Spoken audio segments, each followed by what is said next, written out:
if you look at their clickbait titles, it's like, superb writing, superb creativity. And then like special feature found nowhere else, only on Xbox. Xbox reveals unbelievable news. Meanwhile, they're playing the fucking Last of Us 2 and talking about it on Twitter. So people don't understand that you're being easily manipulated.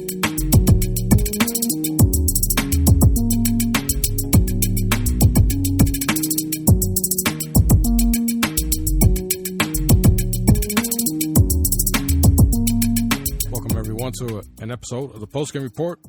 I am JVB. With me, I have Mike. What's up, Mike? What's going on, man? How you doing? Ready to talk about The Last of Us 2 again. Hell yeah. And then returning is JayDub City. What's going on, dude? Good, everybody. What's going on, man? Ready to talk about the game of the year. Yeah. And we're going to get to it. So, once again, as I did with Persona, we're going to spoil the game. There's no holding it back. So we're going to spoil the game. We're going to give our review. So this time what I'll do really fast is I'll start off with you, Mike. Without spoiling anything, just give a quick review with a score or a grade at the end.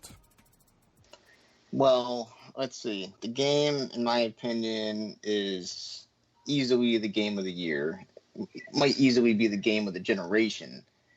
It's just everything about it from, top to bottom is just top notch. You can tell that tons of work went into it, like everything from all the little details in the game, the acting, the writing. It's just they pulled out every little trick they had to make this game, work and look on this old technology like the PS4. It came out in 2013.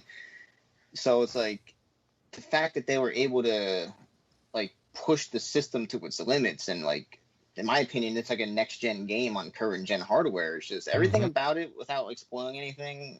Right now, it's just amazing.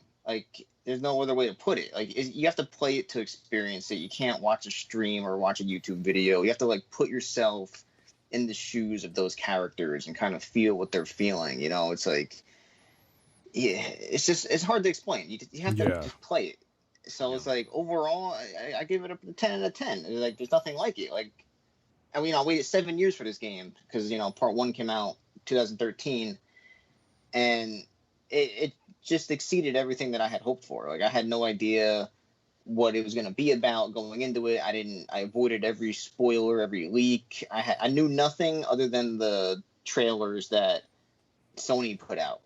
That's all I knew about it. I knew that, I knew that you played as Ellie. I knew there was some new characters. I knew that Joel was in it, not knowing what happens to him. But that's all I knew. I was just curious on how the story was going to unfold. I was curious as to why Ellie was pretty much going on a revenge rampage, and playing the game, everything made perfect sense. I didn't feel like the story was terrible, the writing was bad. Everything made total sense by the end of the game. And awesome. It was just waiting 7 years for it. It just exceeded everything, because the game is not short. It's one of the longest single player non-open world games I've ever played. It took me 31 hours and 6 minutes. It took me to beat it. And I was playing on the hardest difficulty right from the get-go, because to me, I know everyone plays differently and stuff like that, but I wanted to really immerse myself and put myself into the situations that those characters were in. And if you think about it, that world is not an easy world to live in. It's a freaking apocalypse. They're just trying to survive and get by. And there isn't going to be tons of resources available and stuff like that. And you got to be, quick on your feet and try to plan ahead on what you're going to do. So that's part of why it took me so long, because I died a lot, obviously, a lot of trial and error, because difficulty is just punishing on Survivor, and you don't really get any kind of resources. So, just experiencing that was just it was great. I couldn't have asked for anything better. So, awesome. After waiting 7 years, it just exceeded every expectation. I was telling some of my friends today, because I see some people talking about, it's not a masterpiece like part 1 was. But that's obviously their opinion. Part 1 is obviously another fantastic game. But like, to me right now, finishing both games, I feel like I can't judge them separately. I piece them together as one giant story, and I'm just viewing it as a whole. Like, it's just the story. To me, was just phenomenal because the world just got so much bigger, like all the new characters and stuff, and everything that Joel does has consequences in part 2, and it's just the story got so much bigger, the world got bigger, and I just view them as one big world now, as opposed to 2 separate games, which is hard to say for a lot of games, Yeah. So I know, and we'll get into those details when we start spoiling it. Yeah, but overall, it was just fantastic experience. And I started replaying a New Game Plus already, and I'm starting and like I'm like rewatching the cutscenes and listening to the dialogue in the beginning, and like I'm like, oh shit, a lot of that stuff that happened, it's like they mentioned some of the stuff in the beginning. Yeah, you don't like realize like what they're talking about because you don't know the full story. Yeah. So you're like playing it again, and you're like, oh shit, now some of the stuff is like making sense, Yeah, when we get to spoilers, I'll explain. I'll bring up something I heard in a conversation. I didn't notice before. Oh shit. Yeah, and it's like, when we get into the spoilers, I got some other stuff to say, but like replaying the beginning, it just makes the end hit a little harder because you're like, fuck, man, it's just fucked up, Yeah, even the categories. Yeah, let me fucking quiet this kid. So, Jay, what about you? Oh man, the game to me is a masterpiece. How can I put it? It excelled in every single way from part 1. Which obviously we've had 7 years to play part 1 and hold near and dear to our hearts. Well, part 2 just took that and ripped it to shreds, from sound, graphics, gameplay. It even has a jump button. How you gonna get mad at it? It got a jump button. Just being funny for those of you guys who remember the whole debacle about God of War. Yep. It had puddles. It had plenty of puddles. Oh yeah. And, real snow physics. Exactly. It maybe even had a little ray tracing sprinkled in. And it was amazing. Like he said, it was amazing how they could get this game to run on 1.8 T-flops and 4.2 T-flops. And meaning it looked far exceedingly the best game this generation on any platform. So I think Naughty Dog have solidified themselves as the kings of the development studio. All of the hate that came from this game wasn't warranted. There's a lot of people out there that were frauding. They got exposed, and I'm glad that this game has broken all kind of records. Yeah, bro, big time. Yeah, it's broken all kind of records. And this game it deserves what it got. It deserved the praise and everything like that. And again, it may not be a game for everybody. Some people like anime. Some people like only sports games. I'm not saying everyone has to like the game. I'm just saying, to me personally, in my opinion, this game is a masterpiece. 10 out of 10. You can't compare it to the original one for every single category and say that it didn't exceed what you thought. Yeah. So again, that was my benchmark. Will it exceed what the previous one did? So. And it did that, so I'm all good, man. That's what we hope for sequels, So, a grade or a score, or maybe recommend, or obviously you would recommend it, but so what? 10 out of 10. 10 out of 10, man. If I could get high, I'll give it high. I get a 20 out of 10. That game made me feel things that I never thought. Yeah, playing through that game, I had various emotions, up and down, high, excitement, scared. I mean, geez, I felt like I was on a roller coaster, and like I just felt real tired after I played that game because my emotions and everything about that game just kind of took me through the ringer. Like, man, what I thought I knew, I didn't know, and I know. Who I hated, I turned out to love, and who I thought who I thought was important was not important at all, and it totally played a mind trick on me, and I think that's what Neil Druckmann was hoping to get out of it, and they accomplished that. Yeah, they did, through the trailers, through the teasers, through gameplay. They really did a good job of like sideswiping us in a totally different direction. So to the listener, for those that haven't finished, thank you very much. Come back when you do finish the game so you can listen to the rest of this episode and the episode where Persona and I, even though we did spoil it, but we did talk about theories that I had, and he just responded to those theories. So we went a little more in depth with the stories and the side characters. But today we're going to talk about everything: gameplay, graphics, of course, the story. So 3, 2, 1, we're spoiling it. All right, so quickly, Jay, I remember you went on Twitter and you posted that there was a scene in the game that your entire household was like in shock. I even hit you up privately because I didn't want to spoil it for anyone. And when you told me, I totally agreed. So I'll let you introduce that one. The movie theater scene. The second scene where Abby came in. Abby came in, had Joel's brother on the ground. Mm-hmm.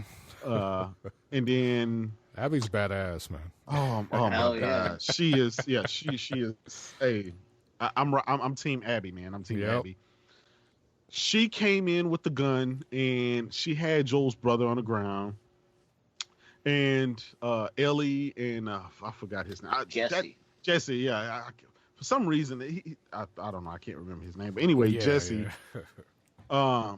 Jesse had just got shot in the face. Abby shot him in the face and was shooting at. And after that whole little scene kind of paused, and Ellie ran, and then they just got into this fight scene.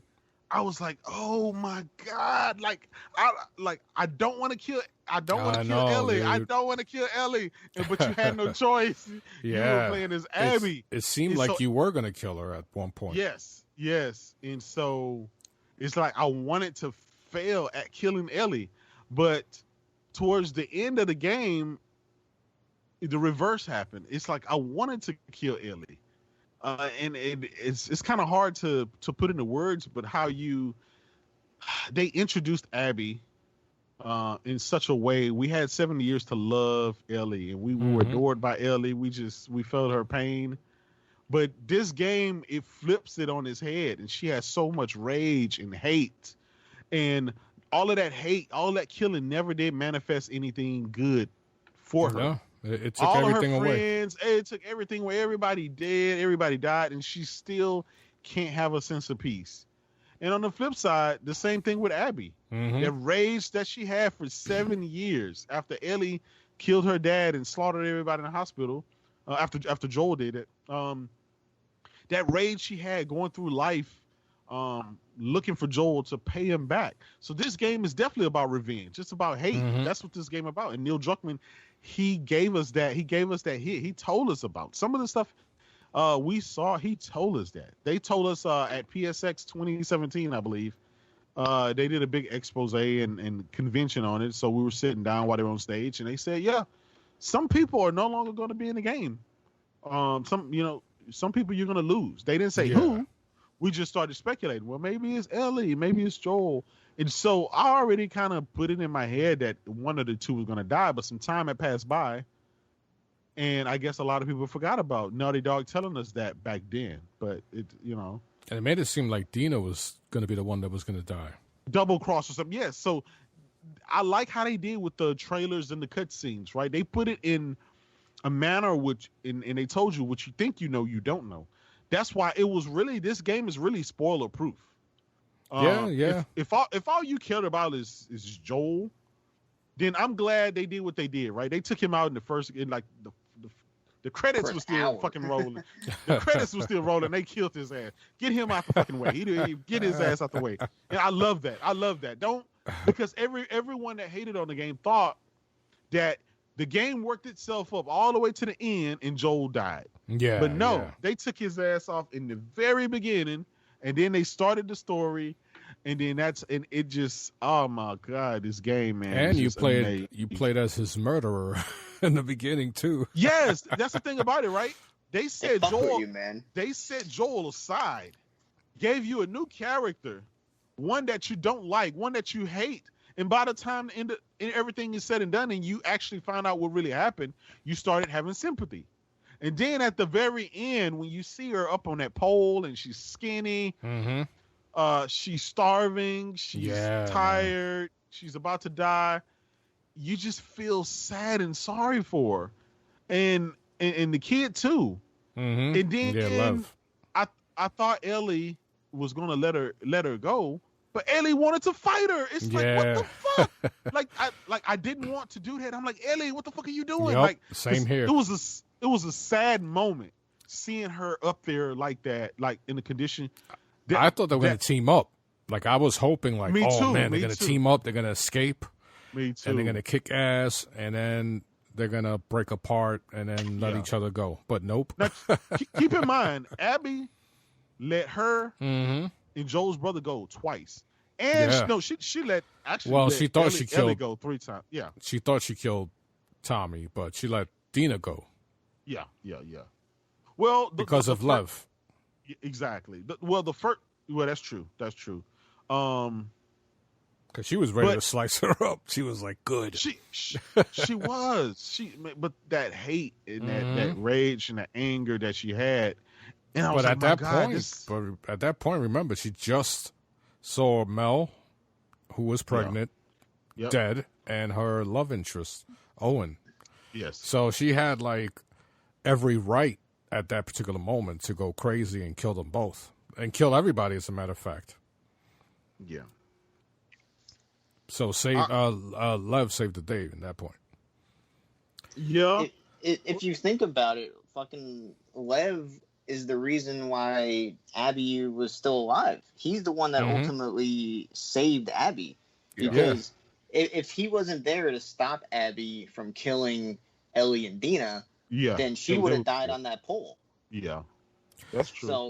So really, well, that's that up and down that I was talking about of emotions and feelings is, when you think someone's finna die and they're at that end, even when Ellie had Abby's face under the water and she was like seconds away from dying. Yeah. You just felt that shit. You just felt the struggle. Yeah, you're like, come on, Ellie, no. And it's like, Ellie, now guess what? Now I can't stand Ellie. Now I'm hating Ellie. Now the feelings that I had for Abby in the beginning have been transferred over to Ellie. Ellie left it all. She had a redemptive life. She let it go. She killed all those people. She let it go.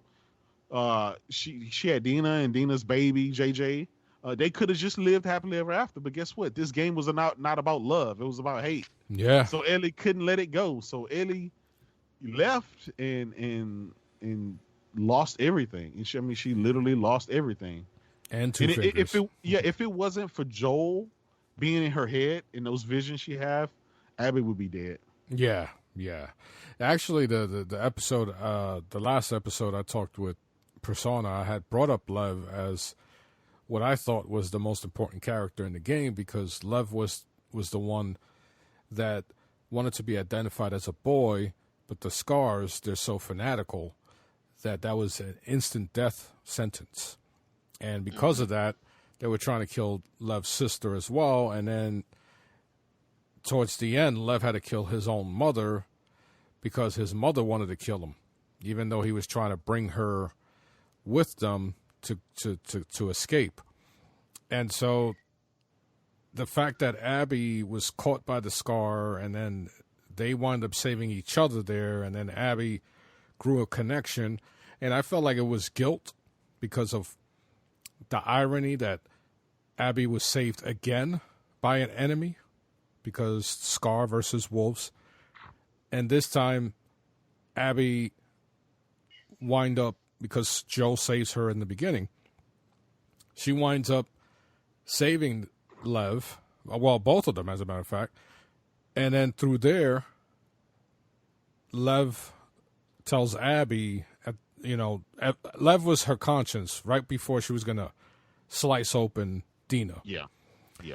And so I felt like because Lev was the one that let Ellie and Dina live, that whole situation, and even before that, it was when Lev rebelled against the religion, that whole thing set in motion the destiny of Lev meeting Abby, and then Abby and Ellie being in the situation where Abby let go of her anger through Lev, because Lev, was the one who said Abby, and then Abby let them both live. And then at the end, I felt like Ellie let Abby go because of the vision she had of Joe, and then the fact that Lev was there and might have continued the whole thing all over again, a revenge quest. Yeah. Mm-hmm. No, that's like I was saying before. I like how every action had a consequence, like even like the things you wouldn't even think about, like going back to Lev and Yara, like everything that they did met up with Abby, which resulted in everything that happened, Mm-hmm. What about the they did dog, a good job bro? Piecing everything together. What about when you kill Alice, man? when you kill Alice? Yeah, at first it's like, Dude, all right, some random dog came at me and attacked me. All right, and then all of a sudden you see the backstory and you're like, oh shit. You see, the thing I love about this game is it does a really good job of making you feel uncomfortable, because in the beginning, obviously, you're like, oh fuck Abby, she just killed Joel. But if you think about it, Joel wasn't really a good guy, man. He murders everybody. Mm-hmm. And the Fireflies, they were questionable in what they were doing, but they were trying to make a cure. And it's like, it's fucked up, because at the end you find out that they had a conversation and Ellie's like, I wanted my life to mean something, and you took that from me. Like, fuck you, Joel. Yeah. And that was like where her life started to turn to shit, because she wanted that to happen, and Joel stole that from her. Mm-hmm. And then it just all spiraled downward, because then she loses Joel, and then she loses Dina, and she loses her finger. She can't play guitar anymore. Like, everything just sucked from there on out, Yeah, she wanted her life to mean something. And the parallel between Abby and Ellie also intertwines there, because remember, Abby told her father, hey, what if it was me? And then, she was like, I would have wanted you to do it to me too. Yeah, and Joel had no right to do what he did. Like, I was talking to one of my friends who finished it, and I was like, if Joel's kid never dies in the beginning of part 1, would he have saved Ellie? Like, say he had the same mission, would he have saved her, knowing that his kid never died, or would it just been? You're right. It's a ripple effect. Yeah, so it's like if the butterfly effect. If Sarah never dies in part 1, and he just has a mission to bring Ellie across the country for a cure, maybe he wouldn't have saved her, because that pain and anger wasn't there from her dying in his arms, basically. And we had to witness that too, which was crazy. Yeah, so like that's the thing I love, is like they really painted a picture of like nothing good comes out of this world. It's the fucking apocalypse. Mm-hmm. And like there's no happy ending no matter how you look at it. That's why I was saying like I like piecing them together as one big story, because everything has like a cause and an effect, and you can just see how the world is just shit no matter what anyone does. Like it's it's the apocalypse. There's nothing you can fucking do. You just gotta try and survive, and that's it. Like now here's the thing though. Can we go back to the bigger character, the biggest? There was one person, which is Joel, and Joel is the reason the world is still fucked up. Yeah. Abby's dad could have created the cure that could have got the world back on track, made them immune and stuff like that. Now, and that's a bigger moral question that started back in the first game. Are you willing to sacrifice one to saved millions. Yep. Now, Joel didn't because, and he said it at the end, if he had to do it all over again, he'd do the exact same thing because the love he gained from his relationship with Ellie over those years versus him losing his daughter and the traumatic experience that was. Yeah. Another thing is we found out that Joel wasn't 100% honest. He wasn't just this nice, good, clean, wholesome guy that we wanted to believe from the first game. He had some skeletons in his closet, and he did some shady, shifty stuff. And so did Tommy. Their skeletons came back to bite them, and that's what started this whole thing. Yeah, that's why I wasn't really mad at Joel dying in the beginning, because it's like, when you think about it, like, yeah, he's supposed to be the main character because you played as him the whole game, and every game you play as growing up, the person you play as is the main character, and they're supposed to be the good guy. But they flipped it on his head, and they really painted a picture that, you know, Joel fucked up. He wasn't really the good guy you thought he was to be. So they fucking killed him because what he did had consequences, and Abby was totally justified in doing it. Like, you know, fucking killed her dad. Yeah, regardless if he was a doctor or not, he still killed her dad. You know. Yeah, senselessly too. Not only that, Joel slaughtered everybody in that fucking hospital. Yeah, hell yeah. the nurse. I mean, just he left a rampage. And he went overboard. And it was about 5 times Abby had to relive that moment in her head. She ran through that long corridor in the hospital, went through the doors, went to the left, went through the surgery doors. Yeah, saw her dad there, and saw. I mean, it hunted her. Mm-hmm. Yep. Yeah, like her and Ellie both have like PTSD from everything that they went through. Like no matter how fast she ran through that hallway, she could never get there in time. Yeah, which is why at the end I was glad that she didn't kill Abby, because like really neither one of them needed to die. Like they both kind of got redemption in a way, because Abby got her revenge, which was killing Joel, which sucked for Ellie. But in the end, Ellie, when she left Dina and the baby to go, you know, kill Abby, she inadvertently ended up saving them both, which she like kind of redeemed herself by doing that, because they were going to die in that pool. Mm-hmm. You know, so like, and at the end, when she was like strangling her in the water, I think she might have had like a vision of like, if I do this, I'm no better than Joel. Like, there's no point in me killing her right now. Like, she's already defeated. She's done. She's broken. Yeah, because you see a flashback of Joel with the guitar. Yeah. Really quick, right before she lets go. And, you know, going back to the scene where Abby winds up beating Joe up, this is before she, you know, delivers the final blow. When he asks her, "Who are you?" And then she goes, "Guess." And then he looks around, and then you could see in his face, like, he figured it out. Like, oh, shit. He said, "Fuck you, kill me." Yep. He's like, whatever speech you had. You have rehearsed. Just, you know, get it over with. And she's like, "Nope, I'm sorry. That's not going to happen." And, you know, some people were pissed that they were like, oh, they made Joe a dumbass, and he would have never been, you know, in that situation. Many people saying that shit, man. I know. I was like, hello, there was a fucking horde chasing them. I think I said horde. And they did discuss like going back to Jackson, and Tommy was like, yo, we're not going to make it. The horses aren't going to make it. So they agreed on going with Abby. And then, you know, the whole thing where Tommy was the one who introduced himself and Joel to Abby in the beginning before they went to the mansion. He's like, I'm Tommy. This is my brother. No, but that was the second time.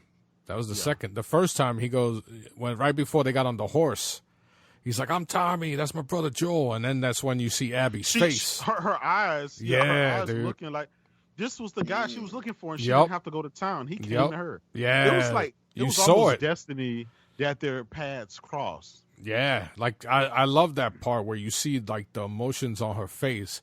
That's when I was like, "Oh shit! Wait a minute, what's going on here?" And I gotta watch that part again. I'm right before that part on my second playthrough, so I gotta pay attention for that.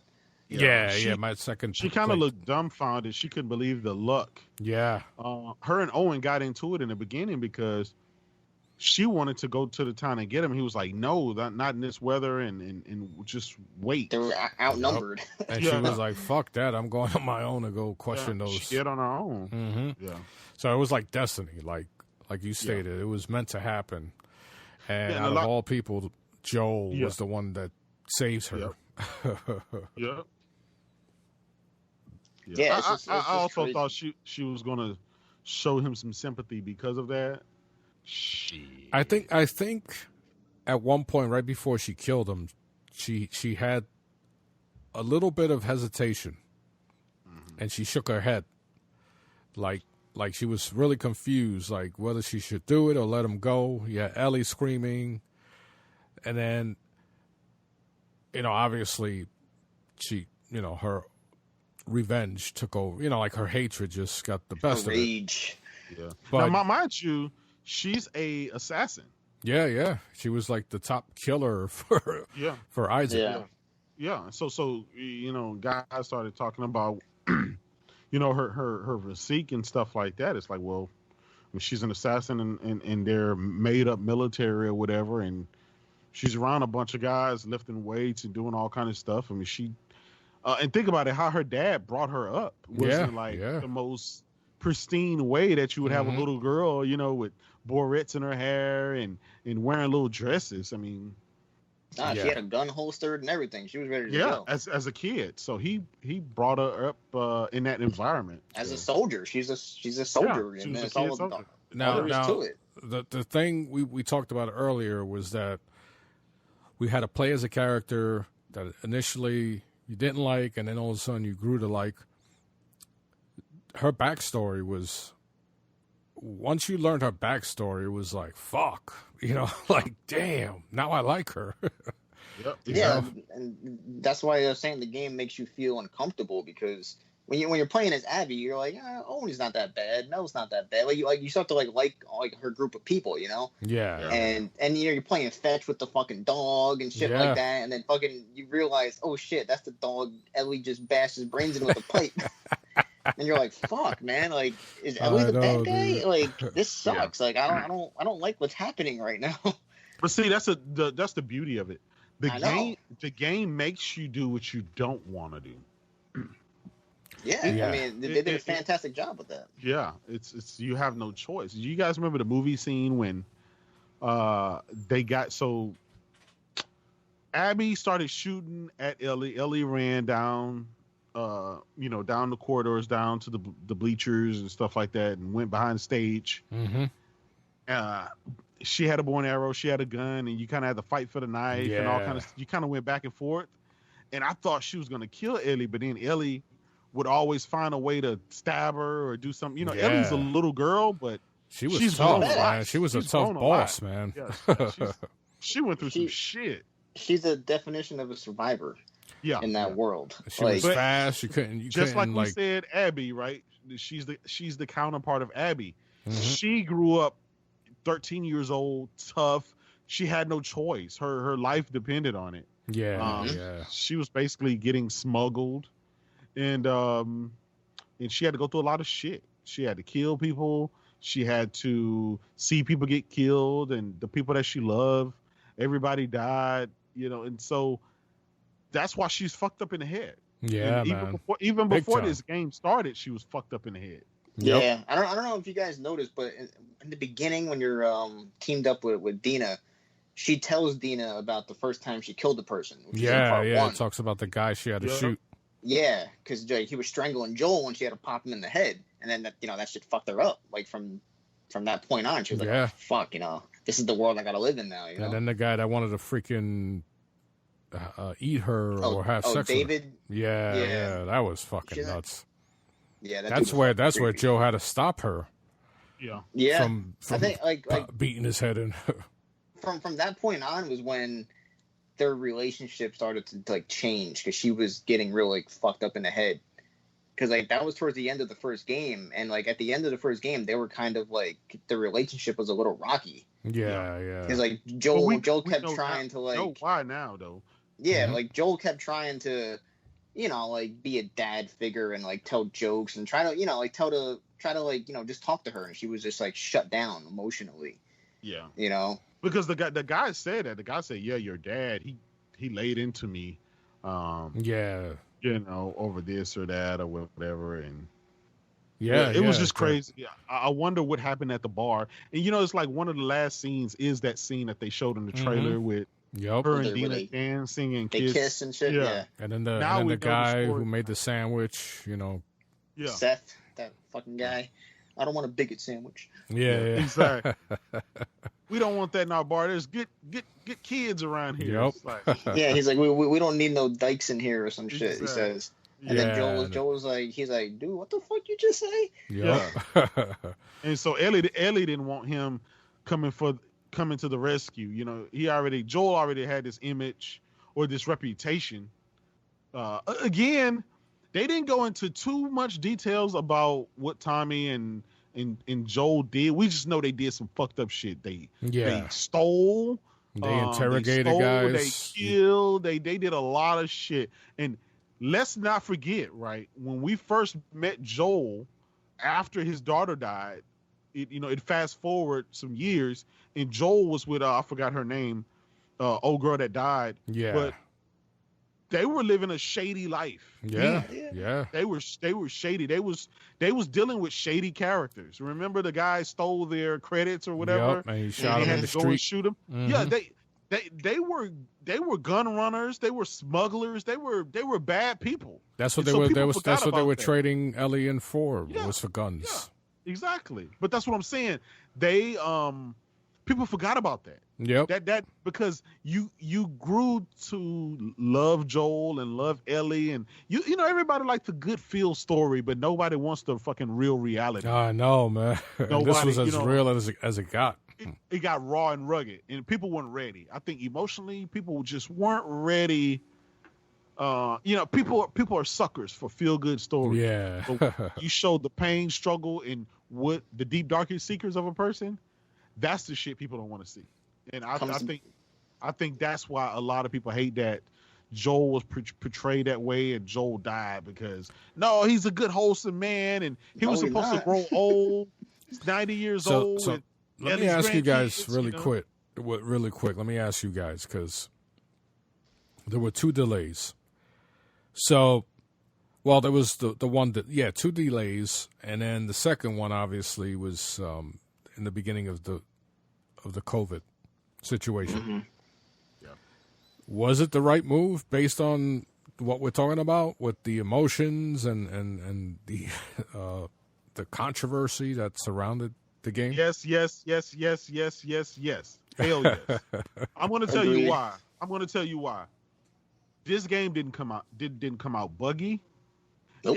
It didn't require The day one patch. a bunch of fucking patches, 100, 200 gig patches. It technically it didn't have my PS4 Pro screaming like an eagle for some weird reason. And this game the sound was on point, the acting, the performance, everything was on point. And so I wouldn't have wanted them to release an inferior product and then patch it later and possibly get lower Metacritic scores, possibly get dinged for, and lower the quality. Mm-hmm. No. If do it right or don't do it at all. And Naughty Dog has earned the reputation of being one of those, if not the premier studio. And they have a brand to protect. They have a certain quality to protect. And if we got delayed, sure, we got delayed. But guess what? Look what the fucking game we got out of it. Look what we got out of it. Yeah. One of the greatest games of all time. So it's exactly. worth it. We had to wait like a couple months. The sales. Yeah, but did that stop the sales? Looks right now, COVID-19 is going. A lot of people are still quarantined at home and stuff like that. That did not stop this game from breaking records and blowing through. Yeah. God of War, Final Fantasy VII, Spider-Man, and the rest of the games that have broken records previously. It destroyed them. Shout out to Benji Sales for over 4 million copies, man. Yeah, and Benji, I think he says it's closer to 5 million. Wow. Because the other games, Sony waited 2 weeks to give the numbers. Sony was so confident with these numbers here, they gave the numbers. They gave a week worth of numbers instead of the actual numbers, which obviously, if you take add another week to it. So, yeah, he said high 4s, low 5s. Wow. So let's backtrack all the way to the teaser, which is the very first teaser was where we saw like a desolate street and the Firefly sign. And then the second one was the E3. No, was it? I think it was E3, yeah, where they had like where they kissed. Yeah, where they kissed in that barn, and everybody who was at E3 was like in a replicate, shit, right? replicate of the barn. 2017. So they had that gameplay. Actually, once again, I missed out. Remember the trailer where Ellie is singing, and she's in a desolate house, and then you see Joe like in the background walking towards her. Yeah, a lot of people assumed that Joe was a ghost. Yep, I remember that. So they threw that hint out there, and then said, very similar to what you said, Jay. Yeah, we kind of forgot about that. Well, when they did that, right, that's when not only did we speculate that Joel was the one to die in the game, but they said that some people are gonna die. Yeah, and we may not like the decision, but we forgot about that because that's been 3 years ago. Mm-hmm. Yeah, another thing we also forgot was that they showed they showed Abby. Yes, years ago. We just had no idea who the hell she was. Who that was? Yeah. Do you guys remember the trailer they released a couple months ago? It was like right when the game was supposed to come out, and Joe's talking they show to her. Ellie, and someone puts their hand over Ellie's mouth. Yeah. She turns around and you Joe. see Joel. Yeah. And he's like, you didn't think I was going to let you do this alone. I know, He man. Exactly. faked you out because Yeah, in the game it was Jesse. I was like, because I was thinking about that the whole time after Joel died, and I'm like, how's that scene going to play out? Yeah, and then when it played out, I was like, these motherfuckers fucking pulled a fast one on all of us. I'm gonna tell you that part happened right after when all those dogs were coming, and you had to kind of get it. I kept dying. I couldn't find a way to get past him. So anytime I can't find a way to get past, I run. I just tuck ass and run. So I was running. I was running for my life. I was getting shot. I was jumping gates. And he grabbed my ass at the perfect time because I thought I was going to die. And like my adrenaline was up. And he grabbed me. And I was like, oh, fuck, yes. He saved me. He saved me. Yeah, like I was so emotionally invested in that scene because I didn't see any way of me getting past him. I tried sneaking. I tried, killing, and it was just too many fucking people in the area. And the dogs just made it tough. So I just found a point where I'm just going to run and jump down and slide down the hill and everything. And when I went around a corner, somebody grabbed me. And when I found out who it was, I was like, oh, thank God I needed you. Like, hell man, yeah. He came right on time, man. Yeah, because Dina was left behind, so you were all by yourself. Now, one thing about the first introduction to Abby, right away she's running from a horde. Well, you're running from a horde with her. And that scene was crazy. And there were a lot of scenes like that with Abby where you were freaking running and it looked like shit was like there was no escape, especially right after you kill the people who were trying to who hung Abby, and then you guys run away from the demons, which are the freaking stalkers, and then all of a sudden you're trapped in this house. Lev and his sister leave, and she's like, "How can I fucking trust Scars? These motherfuckers left me." I was like, "What the fuck?" So many times on that part. Yeah, I was like, "You motherfuckers!" I was like, "Yo, how am I getting out of this?" And then last minute, they came in and saved her. So there were a lot of action scenes that were like super intense with Abby. I feel like Abby got the fucking worst of it, man. But one thing I do like, where in the beginning when Jesse knocks on Ellie's door and you guys are walking through town, I started like going to different storefronts and then positioning Ellie so I can like compose an image. Mm-hmm. And then I set it up so that there's no characters on screen. But when I was trying to get the right angle right before I hit, the screenshot option. I hear, because I was playing on my headset, I hear chatter, from other characters. And then all of a sudden I hear, shh, there she goes. And then I'm like, what? You motherfuckers. I'm like, who said that? Who said that? So, yeah, there was like so much going on. And this was during my second playthrough where I really didn't pay attention to it, So, like one of you guys stated that the detail, the attention to detail, like you miss it in the first run through. Yeah, if you're gonna play this game, play it with a good pair of headset on, man. Because the sound design is just amazing. It helps you out, man.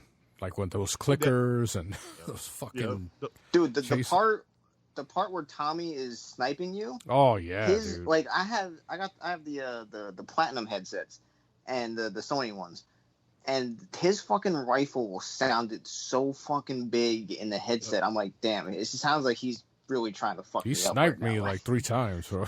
I died so many fucking times on that part, man. Like, but like I love that they did that, because you had the flashback where you're like, he has the sniper rifle and you're like practicing with it, so it shows that like that's his go-to type of fight, Go ahead. It's so good. Imagine, right? Just imagine with the 3D audio of the PlayStation 5. Yeah. With the new 3D audio headphones and stuff like that, what they're going to be able to do with the next game, when you actually have processors that actually do the targeting of sound. The sound in this game is such at a level that I don't think I could have enjoyed that game or had the same experience if it had mediocre audio, because I would be sitting there playing while my daughter's watching.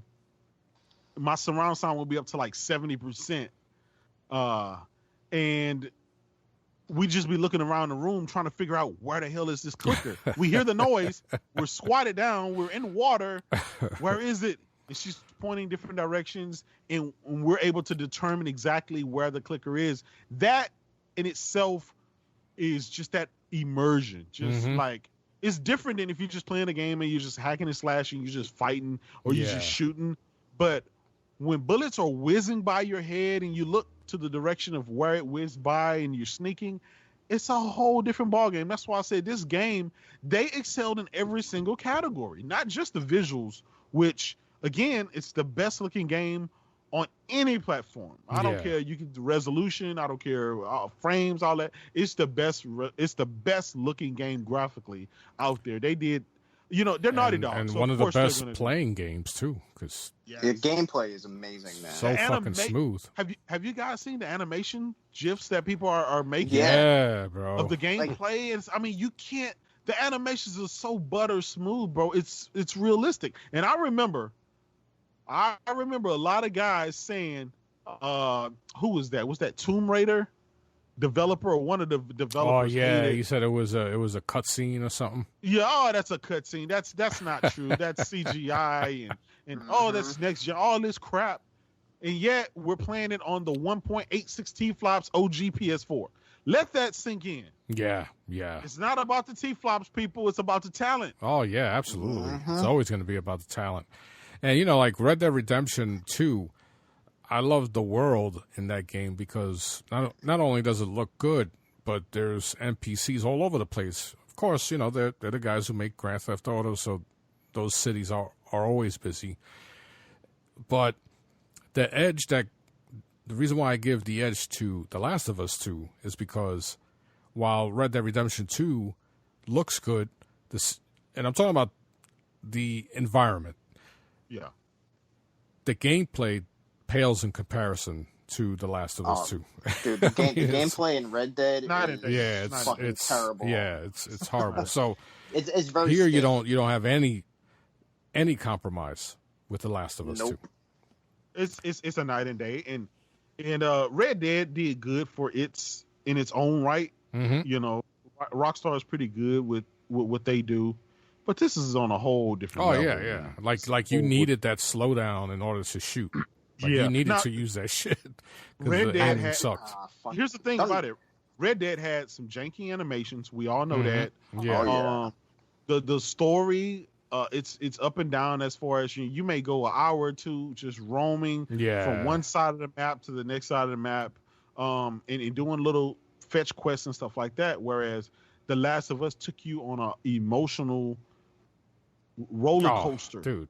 You do some exploration. It's a exploration game. It's a fucking horror game. Mm-hmm. It's a emotional drama. It's a love story. It's a love story. It's everything in between. It's a study of character.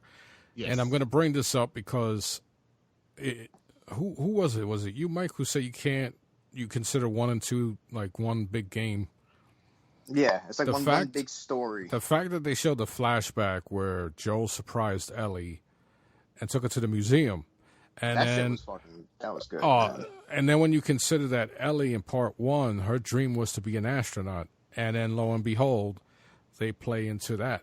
They show her in the ship with the helmet, and he found an audio clip, and you saw her at her most happiest that we've ever seen her. And that, of course, messes us up because here we are, we're seeing their relationship probably at its peak. Yeah, where there's absolutely nothing going on, nobody's chasing them. He had told her, there's no infected here. So they were at their peak as far as their relationship, and it was sad to see where it eventually ended up. Now with Abby, we also saw that she's scared of heights when she first went with Owen to look at Jackson. And I was course, too. Yeah. Oh, yeah. And then they play into that detail. Oh yeah, that was sick. And then they play into that again with Lev in the Sky Bridge. And she's like, "You must fight through your fear," and then she was fighting and fighting.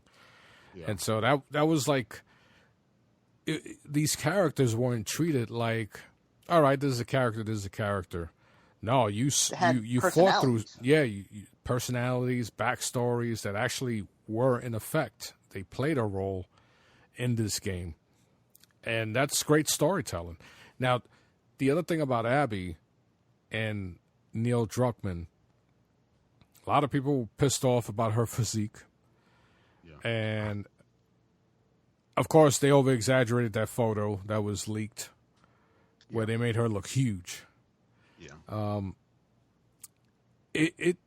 It got to the point where there were times when, like, she was in her tank top. Like, I would look and I'm like, yo, her freaking triceps are on point, But the way that she interacted with everybody else, she was just a regular girl. Like, after a while, I didn't even notice her physique. Like, I didn't care. I mean, obviously, she had better weapons. She had the fucking crossbow, the flamethrower. Yeah. And they were so detailed about Abby, even with Owen, when you were learning new mechanics and you had to run, you had to jump over the river. Yeah. And she landed, and he's like, wow, that was smooth. And she goes, not everybody can be as athletic as you, or something like that. It showed like she's more clunky. Yeah. And Ellie was like fucking a little gazette, Yeah. So, she's the brute. Yeah. And they made sure you knew that, like her gameplay reflected, like the way you hear her footsteps when she's running. It's like all that shit, man, is crazy. The way she meleeed enemies, she would just stomp their heads in, where Ellie would break just like their neck. Stab them in the face. Yeah, Ellie would just stab them with the knife, and she was just like, "Fuck that! I'm fucking smashing brains in, man." Like, oh, dude, it's just it just showed that she was a soldier. Like that's who she was, and I really like how they both had two different kind of play styles, and they had two different weapon sets and different kind of upgrades. They did a good job of like making you feel like you're actually playing as two different people, and it's not just like a reskin of the other character. And you saw where in the beginning you saw Ellie and Jackson, and then, as I stated, people were whispering about her and talking about her. Then you see Abby in the football stadium where the Wolves were set up, And you see there are kids running around. There's fucking dogs. There's an eatery.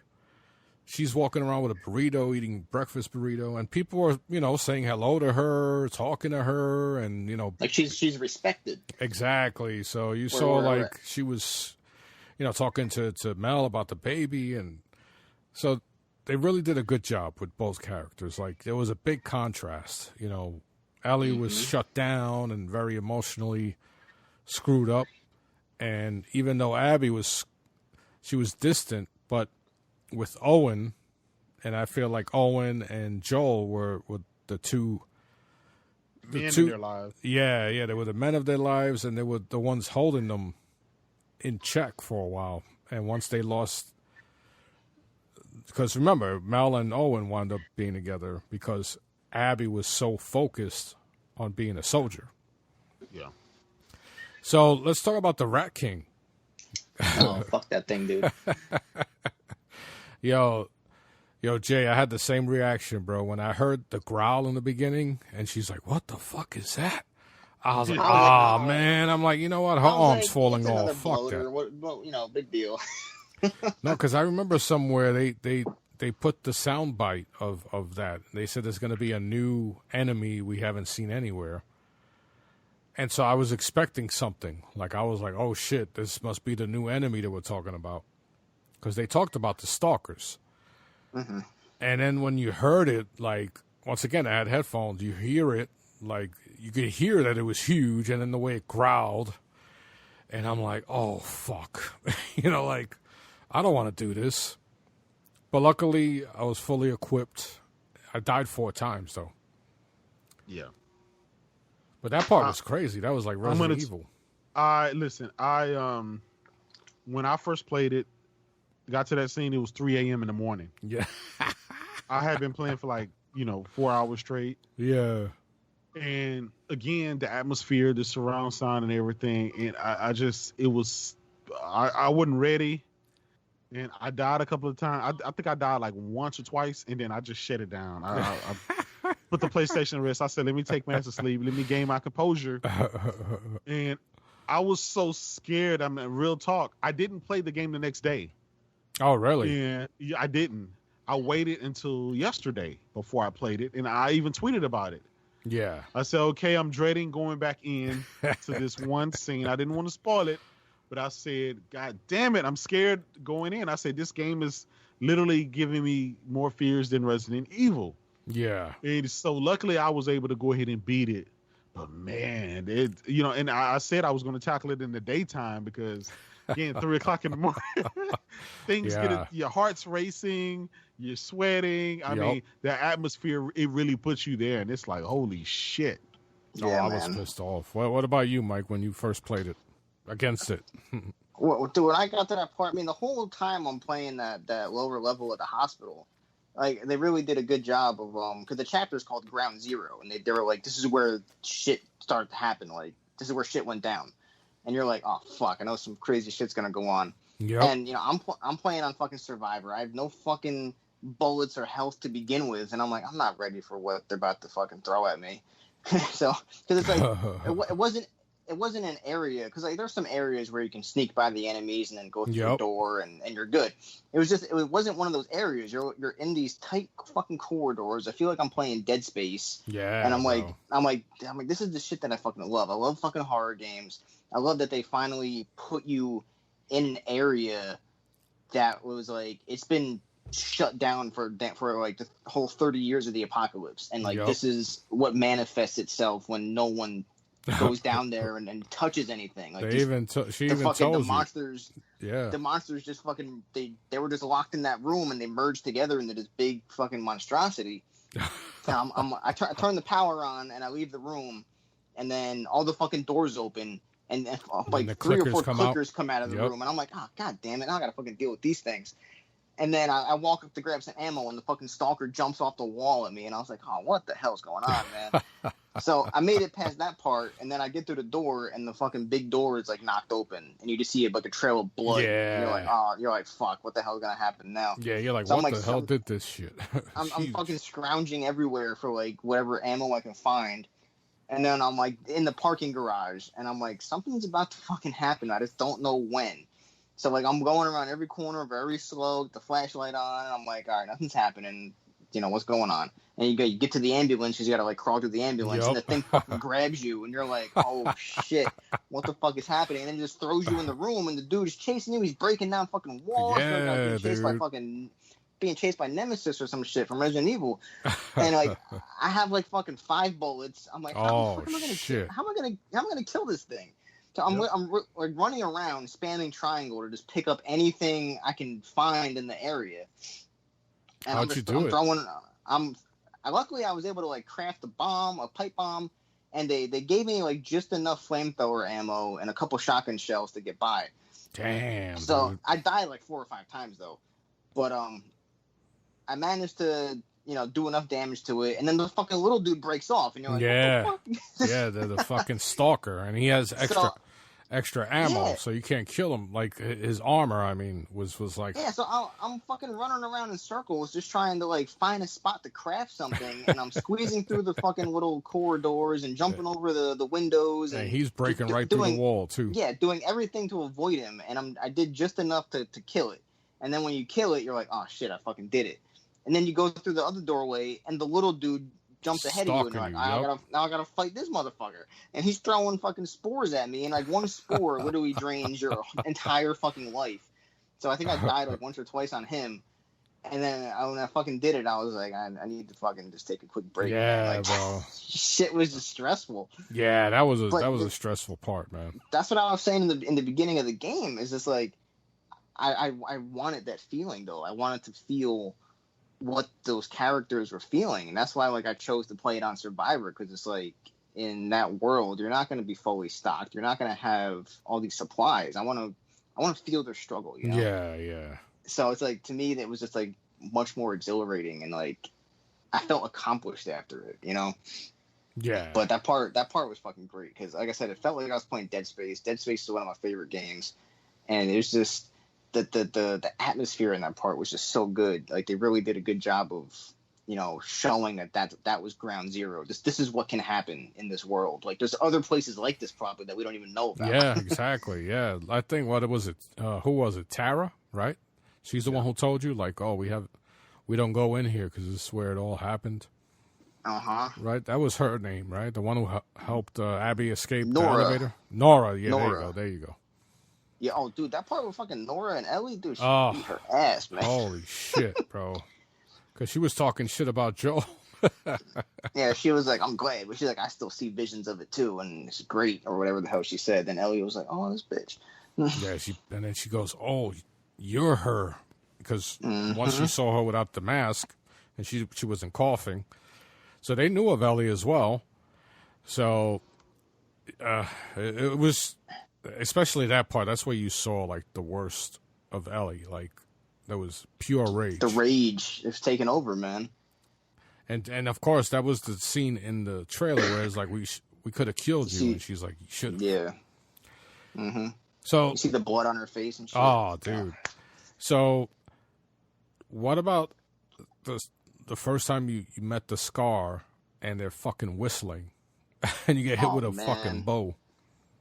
I was like, where the fuck did that come from? And then you keep hearing his whistle, and I'm like, holy shit.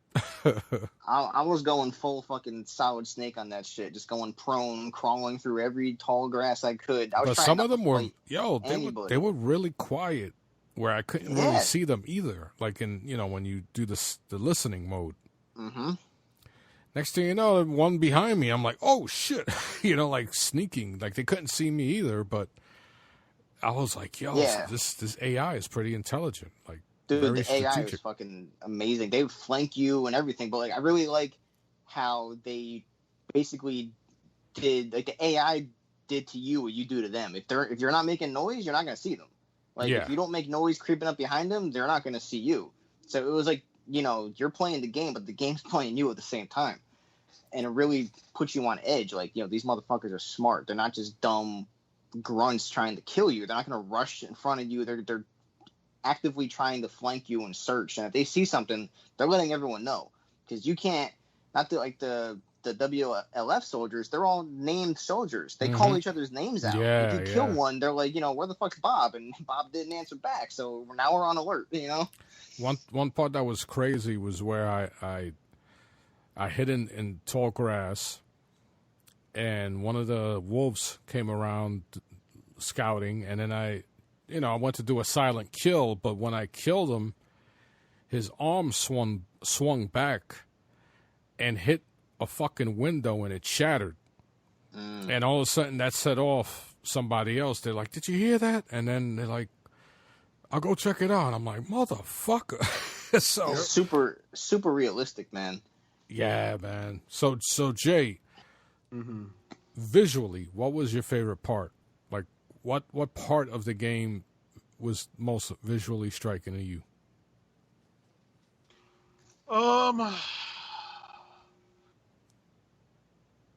Let me think. There were some parts that just stood out. It was just like, this shit is bananas. I'd say it was where the Seraphites. In their part that we saw in the trailer when they hung the guy and they cut his stomach off. That was literally like, I was like, okay, this was that shit. The foliage in the game, that shit looked so realistic. Yep. And so that stood out. Also, the final beach scene, when those two were, Ellie and Abby. Oh my God, bro, that shit was eerie, but it was so realistic. It was so realistic. There was just so many areas that, some stood out more than others for various reasons. Even the underground, it set the tone for about what was to come. It set the tone for, okay, some shit finna go down when you're underground. It brought back, straight out of Resident Evil. Yep. So yeah, the game, I even when you're in town, even when when they were in town, Red Dead was a good looking game, but fuck, they put this was like Red Dead on steroids. Literally everything was animated and everything looked top notch. None of the fake stuff, none of the fake horse poop or whatever. This was like the real McCoy. And I'm still amazed that they were able to do that on a PS4. Yeah. Now imagine with the next game that they're working on, because we know that they're working on a game that's probably close to completed, because Uncharted 4 came out years ago, and they the team that was working on that went on to a new project. Oh, okay.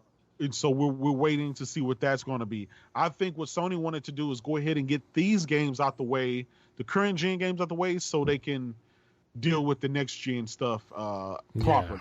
So I would assume that that Naughty Dog game will be showed off sometime, maybe the end of the year or early next year. Maybe at E3 next year. Man. I can't wait, because it's going to be something different. That PS5 power, man. And what about you, Mike? What level or part of the game? The part that really stood out to me was the part where Abby was about to get hanged by and they smashed fucking Yara's arm up. That part when it was just raining and they had the torches lit and the detail in that shit was just so good, man. Like, you can see the raindrops. You can tell that Abby, like, her hair is in a ponytail, but it's a braided ponytail, whatever. But you can see that there's strands of hair that aren't like tied up, that are wet, like sticking to her neck and shit. And you can just see all the little details, the raindrops dripping down. You can see the foliage, like getting the raindrops on them, the puddles and everything, and just the way the lighting looked with the torches and having the stalkers coming out of the dude, that was crazy. Forest and shit. That part to me was like the best looking part of the game. It really showed off like what they were able to do. And I was just like, damn, this shit looks fucking amazing, man. I can't believe like this is a PS4 game. That's what I was saying. It's like a next gen game on the current gen hardware, because like nothing out right now looks like that. Like, there's games that look good, obviously. Like, God of War looks good. God of War is an amazing looking game. Like, even like, on Xbox, like Gears 5 looks amazing, but Gears 5, it doesn't have the same detail. Like, some areas just look bland. But it's a good looking game, but there's areas of bland. Where Last of Us, the game looks great, but everything is so fucking detailed down to the last little fucking polygon on the fucking sand or whatever. So it's like you're walking through town. The thing I loved about the game was, obviously it's a video game, but they took a lot of like video game stuff out and made it feel like real life. Because like you're walking through town and you're like, shit, this fucking door's locked. I'm gonna just smash this fucking window and go in. Like, it's the apocalypse. I don't give a shit. No one's gonna stop me. Like, and like every window you see, you can just smash, and you see the little glass particles laying on the ground, and like, I love that kind of stuff because like in part 1, you had to like craft the shivs to like unlock certain doors, and that's a very, very video game thing you got to do. You got to get a certain key to open a door. Whereas in this one, they were like, "Fuck that! You want to go in? Find a way in. Like, you don't need to craft something. You can just like break your way in. It's the apocalypse. Fuck it. Like." I love that shit. And you had to get ropes, and you had to break glass, shoot glass or whatever. You literally had to find a way to get to certain places. Yeah, and that was something that wasn't allowed or even capable last generation. Nope. So yeah, this game here, man, it like I said, all my expectations were met and exceeded. Now I'm just cleaning up some stuff so I can get my platinum, and then we'll just move on. And here's the thing about it: we got 2-3 weeks before Ghost of Tsushima comes out. Dude, so, let me tell you something, man. This game, like, I have so many games downloaded on my PlayStation. I came home from work today, and I'm just sitting on the couch, and I'm looking at my PlayStation, and I'm like, I don't even have the will to want to play anything else. 'Cause nothing is gonna top what I just played. It's just like my expectations are like so high right now. I'm like, I don't know, what am I going to play that's going to top this? I'm just going to replay this again. So yeah, I've been thinking about it ever since I finished it. I started again my Game Plus, but and I'm paying more attention to the story. But yeah, like every day at work, I go to work and I got a couple friends at work who are playing it. So it's like my one friend finished it, before me, so he was waiting for me to finish it, and then our other friend, he finished it last night.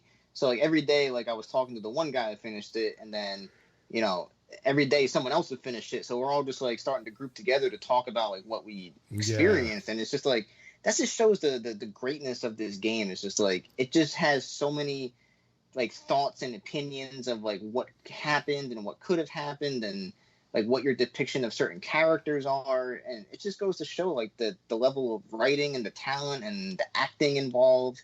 Everything is just top notch, man. And not everyone is entitled to like the same things you like, and there are people who legitimately don't like these type of games, and that's okay.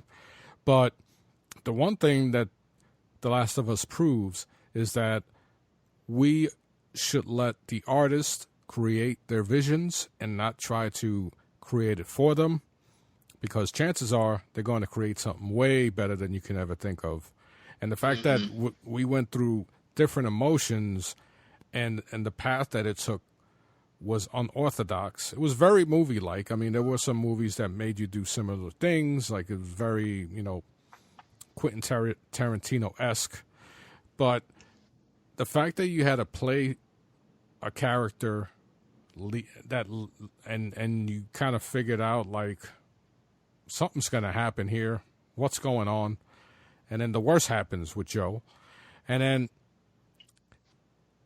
doing something with Ellie as small as Ellie killing a dog, and then later on we find out that this is the same dog we're fucking playing fetch with, and we're like, holy shit, this is the fucking dog, and it's like, damn, when, and so that in itself was like, fuck, man, I do not want to see the moment where Abby finds all 3 of them dead.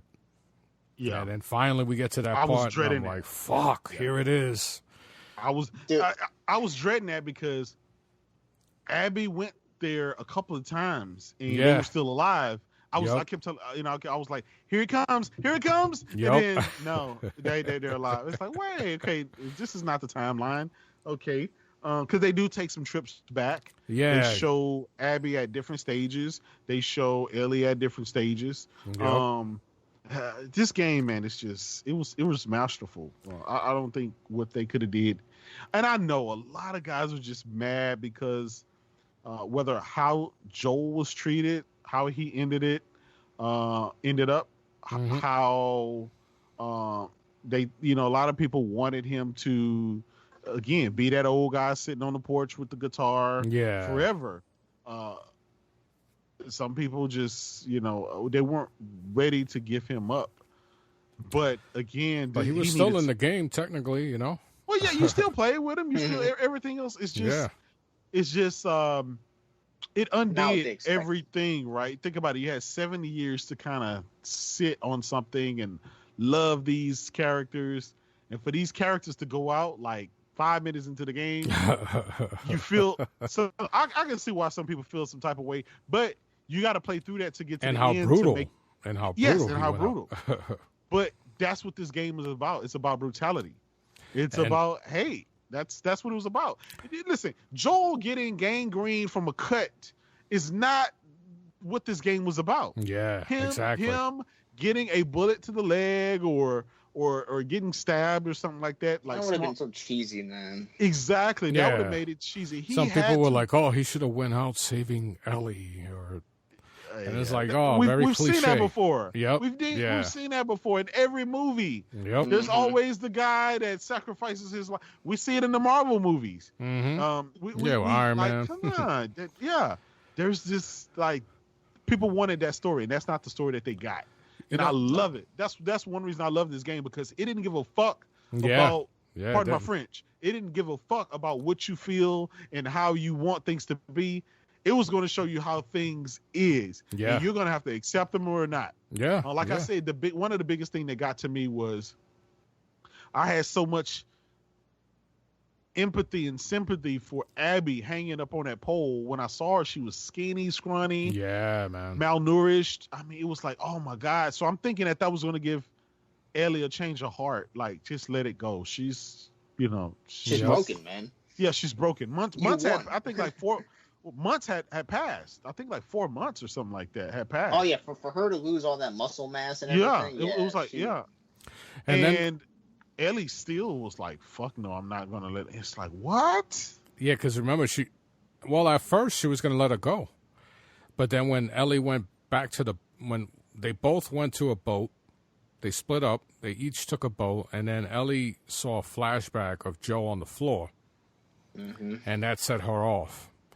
Now, the one thing that I liked about that part with that new faction out of nowhere came out, and took both of them. It just showed you the whole point of the game, that no matter what, there's always going to be a new faction. They're going to fucking be crazier than the next, and you can never be safe. And There's a bigger picture, man. Yeah, and you saw, she got in contact with the Fireflies, Abby that is, and as soon as they walked out, they got ambushed. And then you saw how crazy that faction was. They had freaking clickers and runners, They were just on torturing chains. people for no reason. Exactly. Yeah, torturing guys. You saw them kill some dude. They chased one guy and killed him. They were toying with them, They were just making them, making the runners and the clickers, chase them and shit. for no Yeah, reason. so it was a reminder that, listen, there's more fucking wolves and more scars out there that are even worse, so the world is not a good place. Like you were saying, Jay, it's not a good place. And this is the reality that everybody has to face. And so, really quick about that part where Abby gets in touch with somebody on the radio. Do you think, because at first I thought it was the guy who ambushed her. I thought that they knew, they figured out where she was at. And that's when the guy was like, we'll see you here. And I thought that was a trick. I remember telling my wife, like, that's fake. That's somebody who's going to ambush them. Yeah. Somebody was like, no, I think there really, somebody else was like, I think there really is a faction of the Fireflies trying to, regroup. I didn't even think about it like that. I was like, they took so long to respond, and she tried so many frequencies that it actually was the Fireflies. Yeah. Because I feel like that would have happened like way too fast. Like they did, like the the guys who ambushed them didn't have like walkie-talkies on them or anything. Like she walked out of the garage and they were right there. Like that's just coincidence, I guess. When I thought about it again, the fact that he was asking her like, all right, who ran that facility in Seattle? Right, how would Seattle, the Rattlers know that? Mm-hmm. Yeah. So, and she was like, I'm his daughter. So the possibility. Well, they already verified that there will not be any DLC. So I kind of thought like, oh, maybe we'll play her quest from when her and Abby finish fighting to the moment they meet the Fireflies. But no, I have an idea for a story that I would want for a part 3 when you get a chance. Yeah, I was going to ask like if they were ever to do another one. If they were to do another one, I was telling my friends today at work. I was like, it leaves it open. Like they could go any direction, obviously, because like Abby goes one way, Ellie goes another way. But if they do another one, I was telling my friends, I was like, I would like to see like a true like conclusion to Ellie's story, where Abby gets on the boat with Lev and she does find the Fireflies, and they do regroup, and somehow they're talking about maybe doing a cure again, because now Abby knows Ellie's still alive, that they could possibly finish the work that her dad started. And then Ellie, in the story I'm making up in my head, she's still like haunted by the visions and everything that happened, and ultimately she still wants her life to mean something. So she goes on another journey trying to find Abby, and in the end she willingly gives herself up to let them do the surgery. Like that would be like a really good conclusion, in my opinion. But again, her dad is dead, and her dad was that type of doctor that, Yeah. I'm saying the next game, I don't know if they're gonna do The Last of Us 3. I think after this game, it shattered so much of what you knew and what you loved. You can't possibly redeem that. You can't possibly have Ellie to go off and do whatever. Her and Dina get back together. Like it's over. We had that feel good story the first game. This game just blew it all apart. I think Naughty Dog need to focus on another game, something. No, totally different. I wouldn't be mad if they didn't make another game. I'm just speculating if they ever did.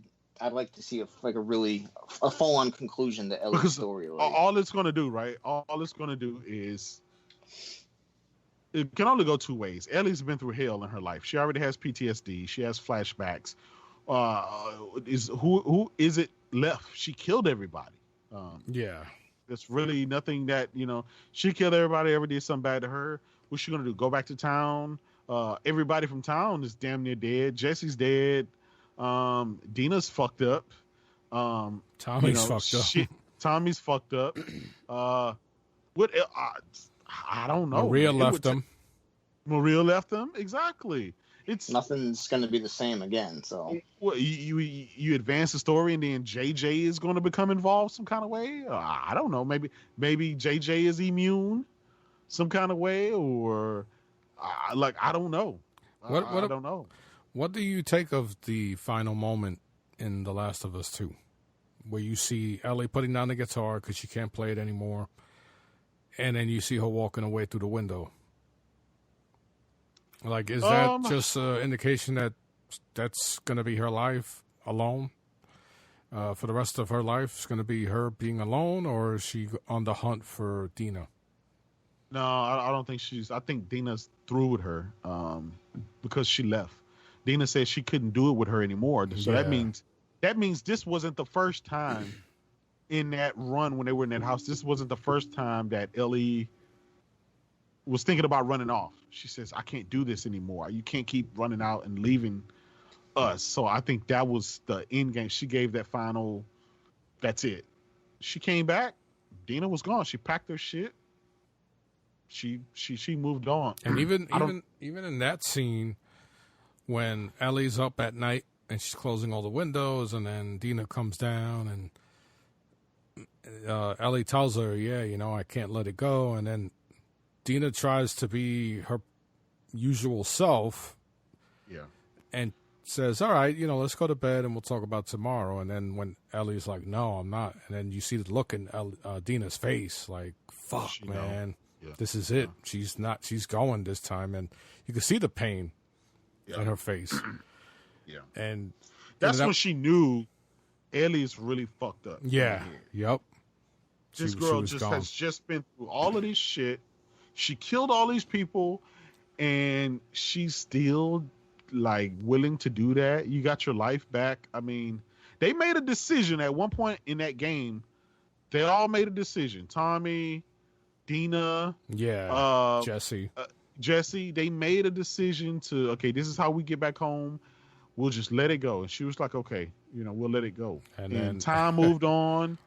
Dina had JJ and stuff like that, but I don't know, man. Remember, in between that was right after that, as a matter of fact, when they made that decision, that's when Abby showed up and killed Jesse.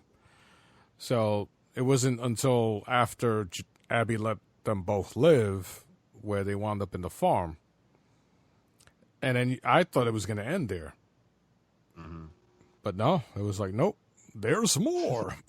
You still have 5 more hours to play. And it's crazy. I thought that when you think the game is over, you have no idea. Yeah, there was a few times I was like, "Oh idea. Shit, this is it." I was like, "Fuck!" I mean, dude, when you're beating the shit out of Ellie, and I'm like, "Oh shit!" I'm literally killing Ellie.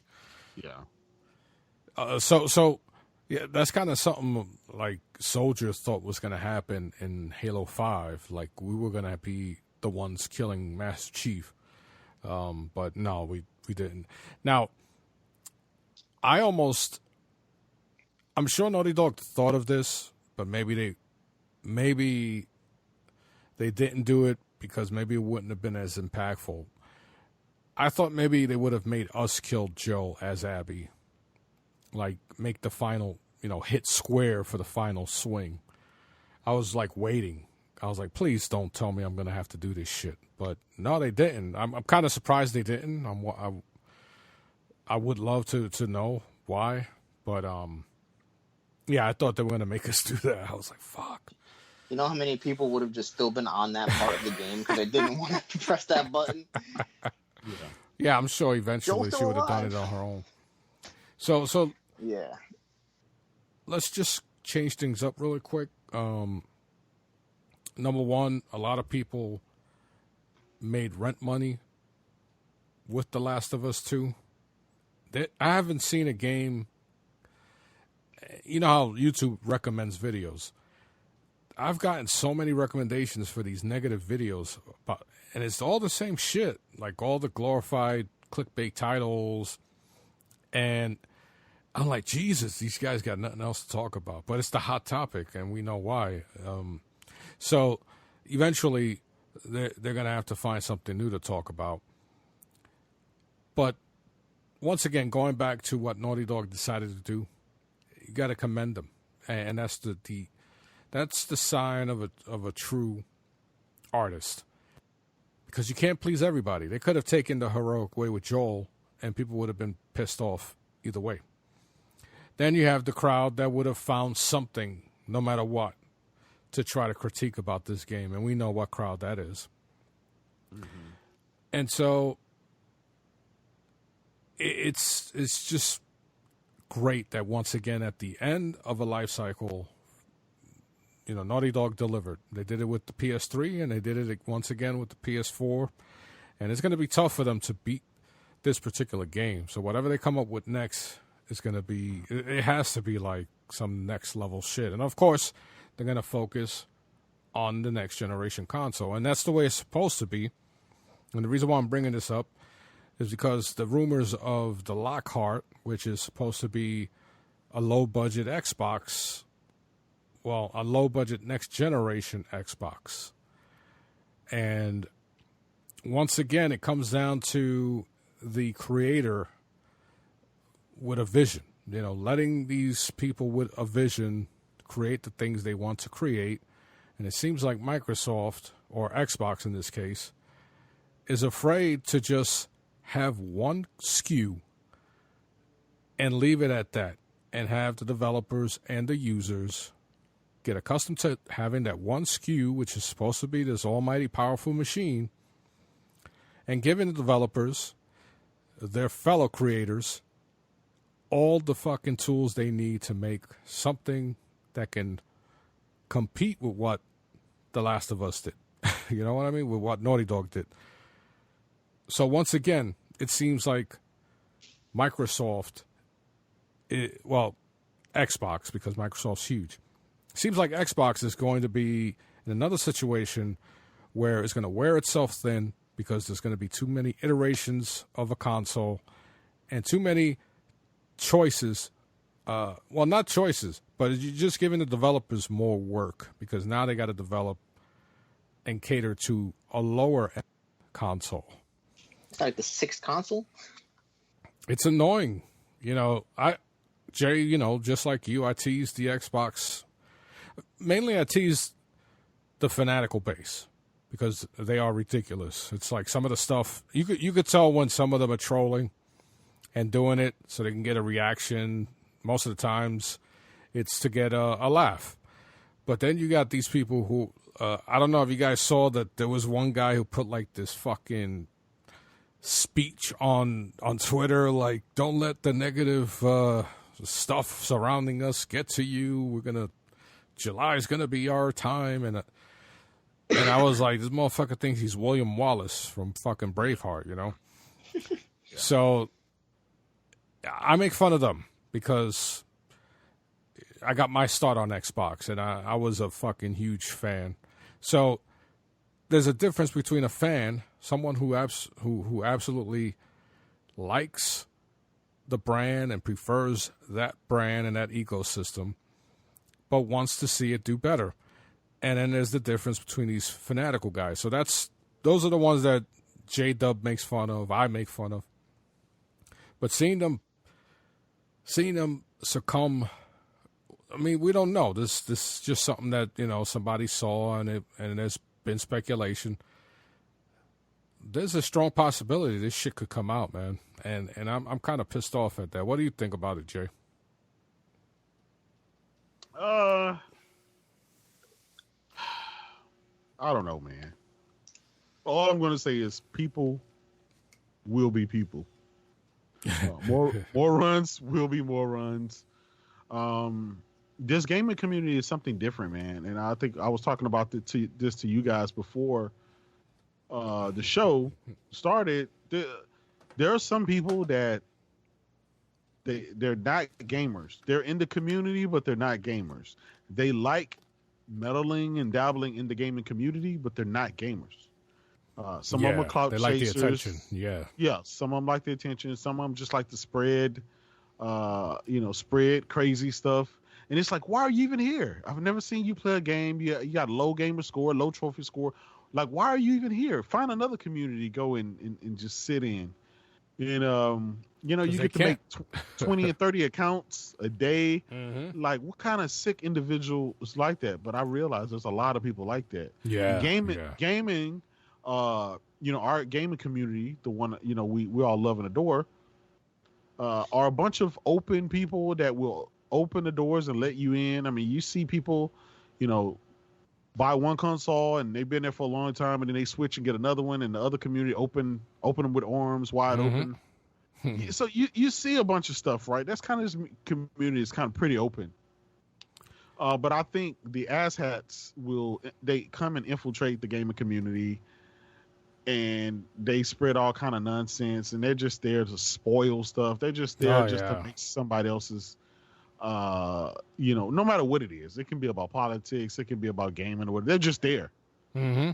So it's just crazy. But these guys seem to get a lot of attention. These guys seem to, for whatever reason, get their kicks. And it didn't. One thing about it, man, gaming is going to be there before us, and it's going to be there after us. We can't let that dictate anything. We just got to keep it moving forward. Even if the last, like, for example, The Last of Us, even if you thought that the game was spoiled for you, the game is like almost spoiler proof. There's just so many things going down left and right. There's no one character or one scene that can possibly spoil the game at all. Yeah, Yeah, it really is. It takes so many twists and turns that it's like you really got to sit there and tell the person the entire fucking story. And that includes Abby's side, everybody else surrounding Abby, everybody else surrounding Ellie. Mike, what do you think about the potential of a fucking what is it called? Lockhart.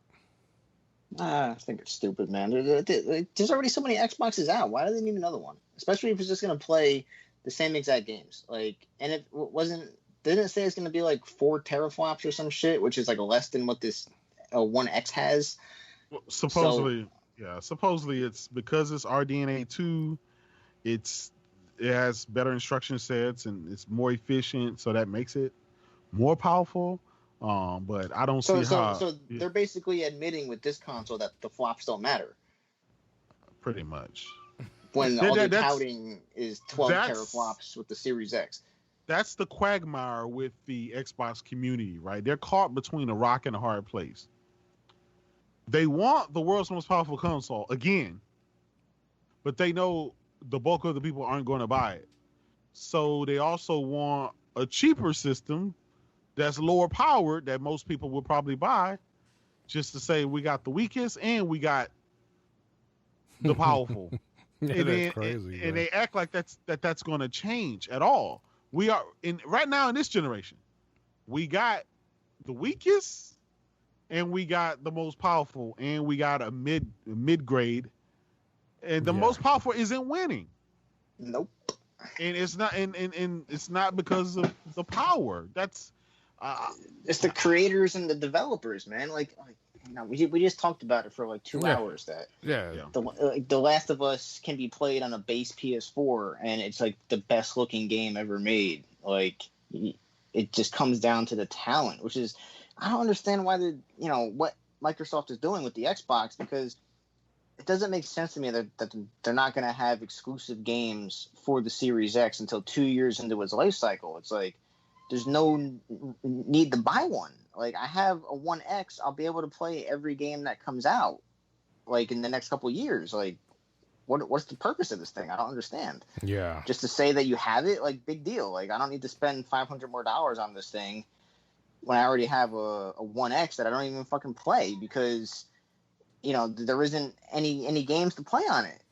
Like, I played Gears 4 and 5, big deal. Like, okay, what else do you got? I'm not playing fucking Sea of Thieves, and I played Crackdown. I beat it in one day because that game was just fucking garbage. And I don't know, man. It's just frustrating to talk about because it's like, as a gamer, you want more options. You want to play more games, and you buy these consoles to do that, and then they don't give you anything for it. So it's like, why does this even exist? I don't understand. Yeah. Like you take the least powerful console, the fucking Switch, and that game.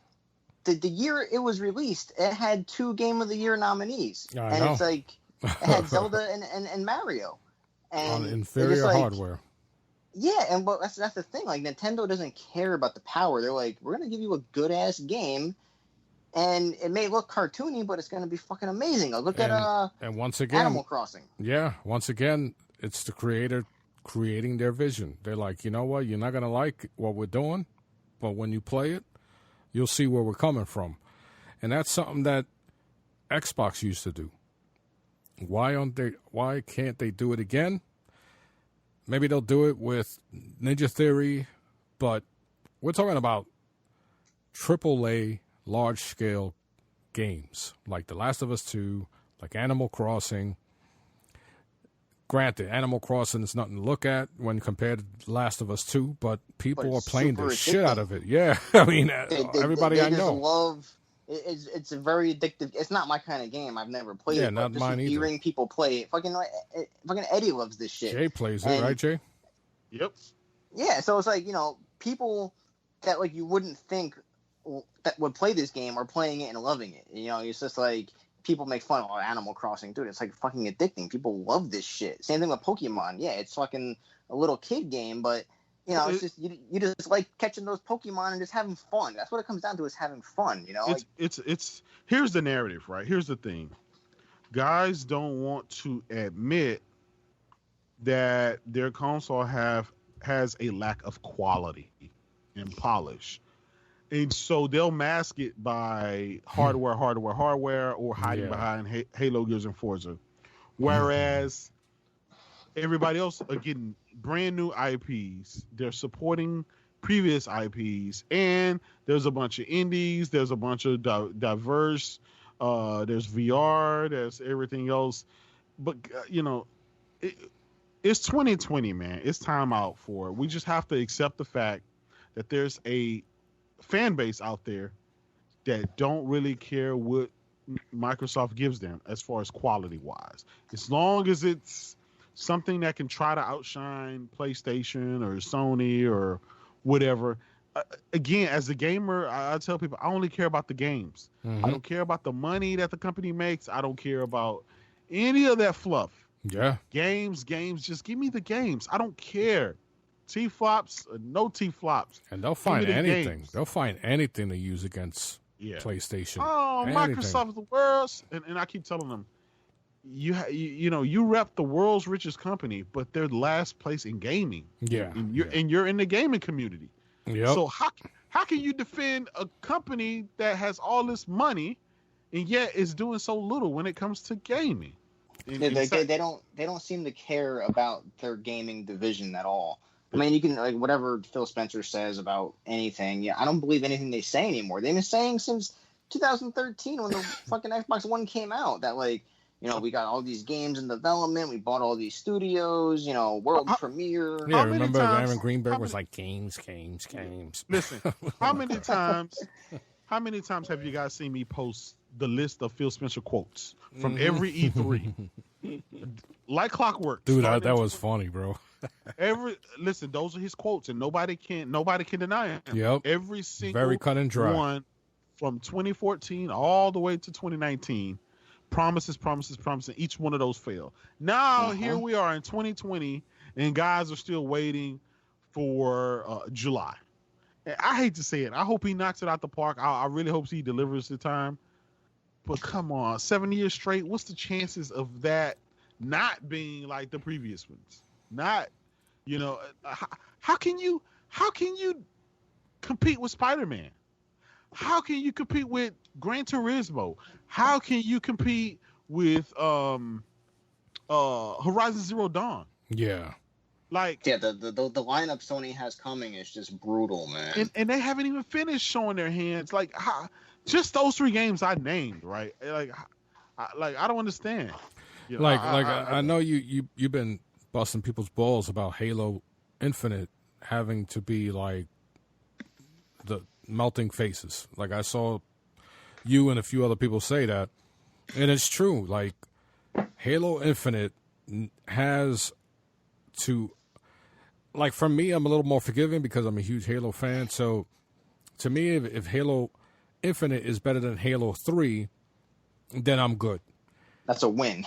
Yes, yeah, because Halo 3 was really good, and it holds a special place in my heart because, I went to the event and everything, but it wasn't the best out of the trilogy, For everyone else, it needs to be like revolutionary to the genre or some shit, Yeah, it needs to invite people who kind of forgot about Halo, and then it needs to introduce itself to a new generation who's playing fucking Fortnite and all that shit. So it's a tough, uphill battle for Halo. There's going to be the fans like myself, like JayDub, who will play it. Whether it's worth, sticking around, it's another story. We'll see. But they do have to now, a lot of us have been saying, they have to meet, at least be on par with what The Last of Us 2 delivered as far as story, graphics, art, quality, all that shit. But then you remember that it needs to make Halo Infinite work on the old Xbox One. The one that they totally swept under the rug. Yep. And that's going to happen with the fucking, whatever this, low budget Xbox is going to be. They're going to always have to the least common denominator. This is why you're going to restrict the creators from creating a true vision. Like, look at PlayStation 5. Look at all the accolades it's received. And you know, I was going to bring this up earlier that the comparison between what Naughty Dog did and what Sony has done with PlayStation 5, the two stories remind me of one another because, and I don't mean the story of the game, I mean both sides have a vision that people couldn't comprehend. And so because they couldn't comprehend what Mark Cerny was talking about, instantly they're saying he's lying, an SSD can't do that. You fucking guys are talking about SSDs, but we got teraflops, and they're laughing at and then all of a sudden they show that fucking Unreal 5 demo, and people are like, holy shit. And then you see we can do it too. We can do it too. We got SSD too. Yep. And then you see, the demo of Ratchet and Clank, and you see the speed of that shit, and people are as those of us who want to buy a PS5 and who were willing to listen to Cerny, we're like, holy shit, it's coming together, and now we're seeing it. Same thing with The Last of Us. People were like, there's this big hulking, transvestite killing everybody. What the fuck's going on? And then all of a sudden, those of us who wanted to play it and actually played it, we understood that there are layers and there's something building up, and there's a character that will make us change our mind about who she is. Yeah. So I think and that once again, it goes to letting the artist, letting the creators create their vision.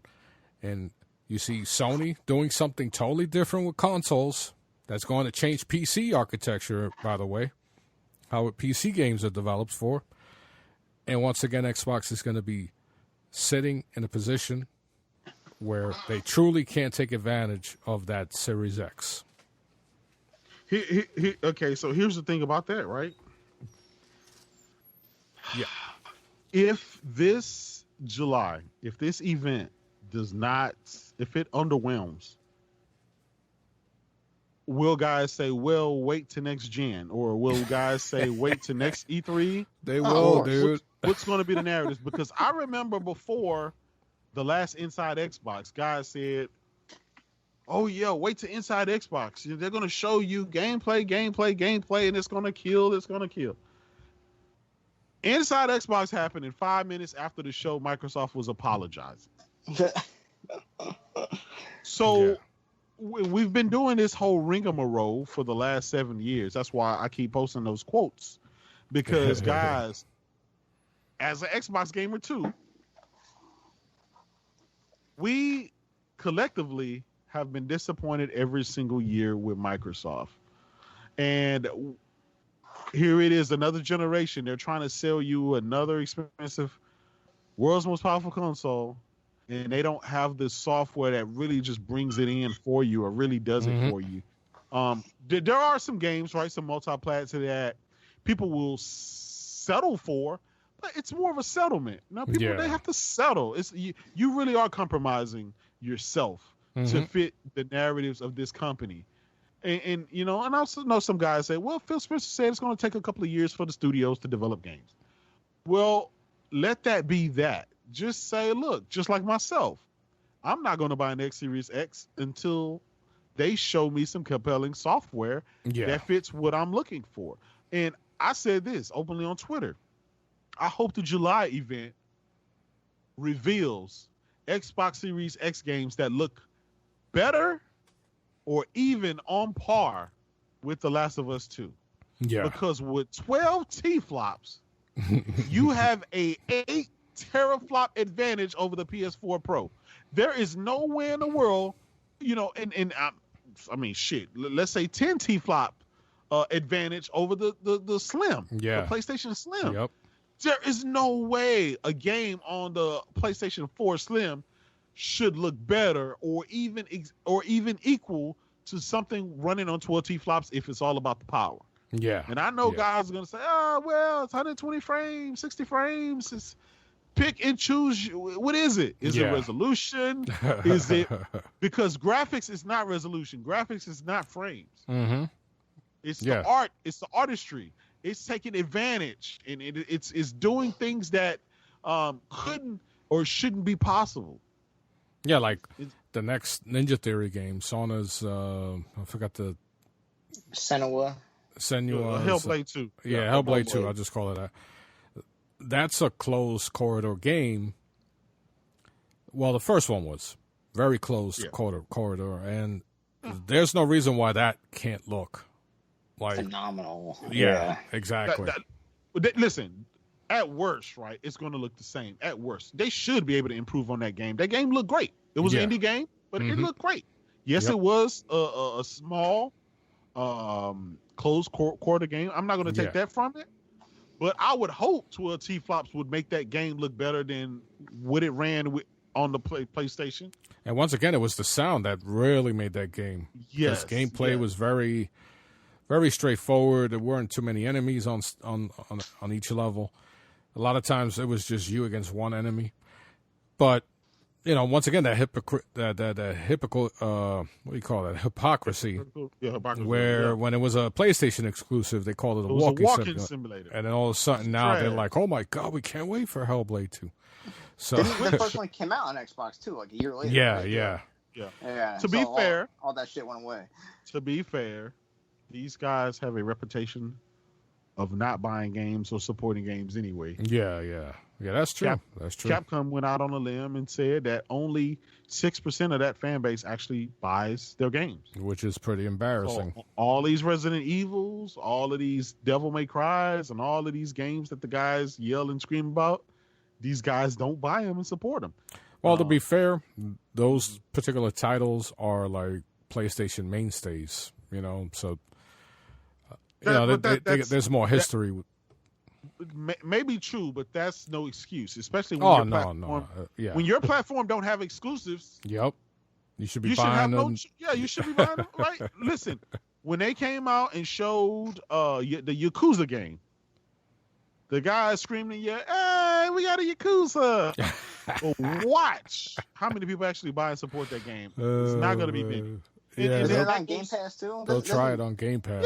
Yeah, they'll try it on Game Pass. And listen, I'm not going to knock Game Pass. Game Pass only exists because the Xbox guys did not buy their games. If they bought and support their games, they will be getting full-scale AAA quality games. Now, the beginning of the generation, Microsoft did go out on a limb. They invested heavily on big AAA games, and they got marketing deals. They got Dead Rising was exclusive. Rise was exclusive. Sunset Overdrive was exclusive. Yeah, keep which going was a on. good game. They had, they knocked it out the park with their exclusive. Guess what? Quantum Break. Those guys didn't support and buy those games. Nope. Even I bought Quantum Break. Yeah, exactly. Therefore, they got no exclusive, and therefore Phil Spencer had no choice but to say, you know what? Why invest? So Microsoft didn't invest for 3 years, and they finally said, we'll give it another run. This time, we're going to create a service called Game Pass. It's a subscription base. We'll throw some free stuff in there. We'll try to get some, marketed titles in there, try to help out, but that's going to be our future subscription service. And guess what? If they buy the game, they buy it. If they don't, at least they can play it, with the subscription. These guys are faithful with their Xbox Live subscription, so why wouldn't they be faithful with the Game Pass subscription? Yep. That's why they bundled it. Yeah, that's the best. They bundled it. Yep. That's the best that Microsoft could do with the fan base that they had. I hate to say it, and you can't say I'm lying because look at the install base from last generation to this generation. Yeah. And look at the games and the sequels that you got from last generation to this generation. They got no sequels because they didn't support the games. Yeah. And they expect Phil Spencer to keep dumping millions and billions and billions of dollars into gaming just for them to have bragging rights, but not actually go out and support. Yeah. Now, with Ground, as much shit that I gave Grounded and Bleeding Edge and stuff like that, I played those games. I streamed those games. I gave them a try, hours putting in there. Sea of Thieves. You'll catch me playing Sea of Thieves, with the kids or with, a couple of my Xbox homies or whatever. So you'll see me playing these games. But I noticed a lot of the guys that cap for these games don't play them. They don't.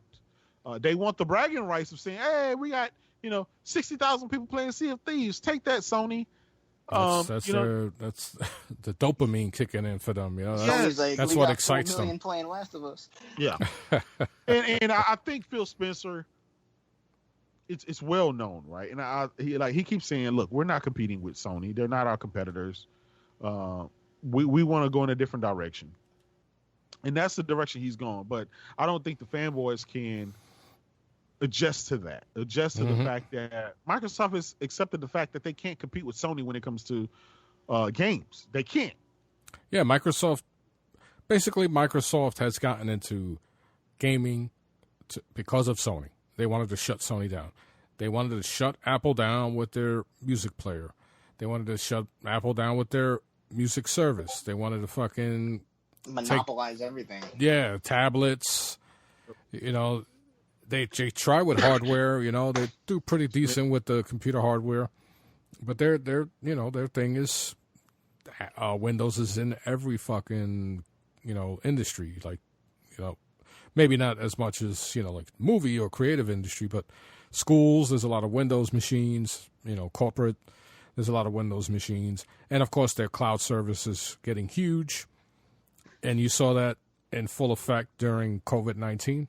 So Microsoft is going to focus where and if they manage to get the fucking, I believe it's called Jedi, where they're trying to get a contract with the Pentagon. So their real money, they know where it's at. And, based on the history I have with people in Xbox, well, they're no longer there. They always told me Xbox is the stepchild. They really don't take it serious. And there are people who would rather not have to deal with a video game console. So it's always been an uphill battle. And eventually, Spencer, his ass is going to get a higher position, probably elsewhere within the company. And it might involve Windows and services. And Xbox might just become part of a service that you get pre-installed when you first install Windows. Their Game Pass and stuff like that. So the other thing to think about, and you guys are going to be you guys will remember this, but there might be people listening that don't realize that third-party companies are not afraid to totally leave out a console. Nintendo had to go through that, where with their GameCube, you couldn't get a lot of fucking third-party support. So, and that's Nintendo. They're the ones who brought back the home console. So invented gaming almost. Yeah, reinvented it. So the possibility of third-party developers saying, you know what PlayStation's doing with their input and output architecture is allowing us to create something that we couldn't do on anything prior and anything else until PC catches up. And quick side note, I'm not saying that the PlayStation 5 is going to be more powerful, but that architecture, that hardware integration will be available for PC eventually from Sony. So there might be an opportunity where there might be third-party games that won't come out for Xbox. And you combine sales or lack thereof with a better, more efficient machine. That's a dangerous combination for the Xbox crowd. So that's, it's a scary thought. I think, I've always believed it, the best thing for everyone is just to have every fucking console. And this way, because, at the end of the day, everybody does. A lot of these fucking fanatical PlayStation guys, fanatical Xbox guys, they have everything, but they just choose one side to be part of. And, it's it's crazy. So I don't understand it, right? Like, people that willfully, and I'm trying to choose my words because I don't want to be taken out of context, but people that willfully are willing to have substandard things, like who choose to, to want the worst out of something. Like, who chooses that? Yeah. Who, like, listen, if Microsoft doesn't have the games right now, who's forcing you to stay? Who's forcing you not to buy a PlayStation or a Nintendo Switch and play great games? You can go out and be playing The Last of Us today, and the next 2-3 weeks you'll be playing Ghost of Tsushima, some of the highest rated, Final Fantasy 7. You have a whole catalog of stuff. Nobody's, hide your account. Who cares? But, they sit around and make fun of you if you enjoy it. Yes. Look at the for The Last of Us 2. They're like calling people out, like, "Oh, you're a freaking shill," and it's like, seriously. Yeah. But and here's the thing, right? Those same guys will sit here and tell you games like Grounded, Bleeding Edge, and Crackdown, and Battletoads, and all these games. Oh, it's fun. It's not about Metacritics. It's not about sales. It's not. Me and my friends have fun with it. That's all that matters. Yeah. Well, you start backtracking when it comes to that. But when Sony games come out, you got to break out the magnifying glass. Yep. You got to look for every little perfection. You got to go to Digital Foundry and say, look, they said it's a little bit different, even if it's small. It's different than the original CGI trailers, so therefore it was downgraded. Yep. It's sad. Now it's funny. I don't mind going back and forth with people when they're joking, but if you're gonna troll with me, it has to be an aura of realistic expectations, right? Yeah, it's like a lot of times what I say, there's a lot of truth in what I say. I just say it in a funny manner. Like when I say Xbox has no games, that doesn't literally mean the console has no games. It just means it doesn't have any games that's memorable that most people are playing right now. That's unique to it. That are unique to it. And when I say it doesn't have any exclusives, that don't mean it don't have any games but it's just the mere fact that you can play most of those games on your PC. So therefore, you don't need that particular box. Yeah, that's true. That's the other thing. And so when you say things, when you say, Xbox is in last place, that doesn't. Well, yeah, it's in last place. I can't even damage control that. There's a reason for that, and the guys don't want to admit the reason behind that.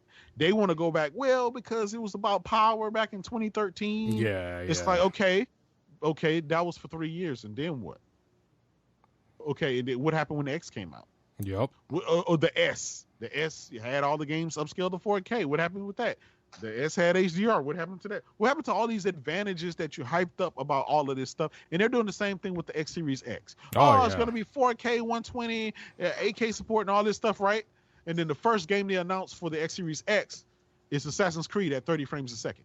Yeah, and then last night it had, they were talking about the badge, and if you see this badge, these games are optimized. And then some, I saw a dude like tweeting like, "Oh, it's great that Microsoft's saying this and clearing things up." And then I had to put a picture of Assassin's Creed being 30 frames per second because the guy was like, "Everything's gonna be 4K 60." And then if you see this badge, and then they said the same. They said the same thing about the X Series. I mean, the Xbox One X. Xbox, no compromise. Remember that one? 4K 60, no compromise, the finest pixels. Yep. Do you guys remember? Oh yeah, the finest pixels. The guys said, "Man, I hope they leave the little screen on it, the LCD screen that shows you how many T-flops are being used. Oh my god! Show you the performance stats." And then the first game that dropped for the X Series, the Xbox One X, was PUBG running at 12 frames a second. Yup, yeah, dude. Like, these guys never get tired of getting kicked in the dong. But I don't understand. You know what's the weird thing about it? It's a weird fetish. No, but it's like they found a community that it's like, I don't know, man. I don't want similar to what you said, Jay. I don't want to sound desensitive or desensitized or unsensitive, whatever the fuck. But it's like there's a group of people who find each other for a cause, and maybe they feel like the underdog. Maybe they feel like, hey, this is the only group that's going to accept me.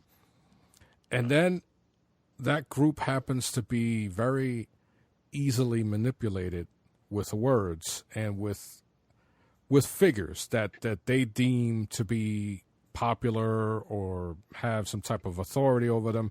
Because you see, like, Aaron Greenberg stating, X going to give it to you, or, teraflops, and then you see them repeating the same shit. And then you see on YouTube these podcasters who basically, for the same reasons, jump on that particular bandwagon because they're like, look, we got an audience that nobody else is fucking with, and they can be easily manipulated.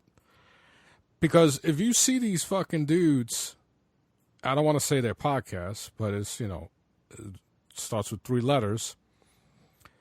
If you notice, they all have multiple consoles. So at the end of the day, they themselves are not going to be left behind. Meanwhile, they're preaching this message of, hey, if you look at their clickbait titles, it's like, superb writing, superb creativity.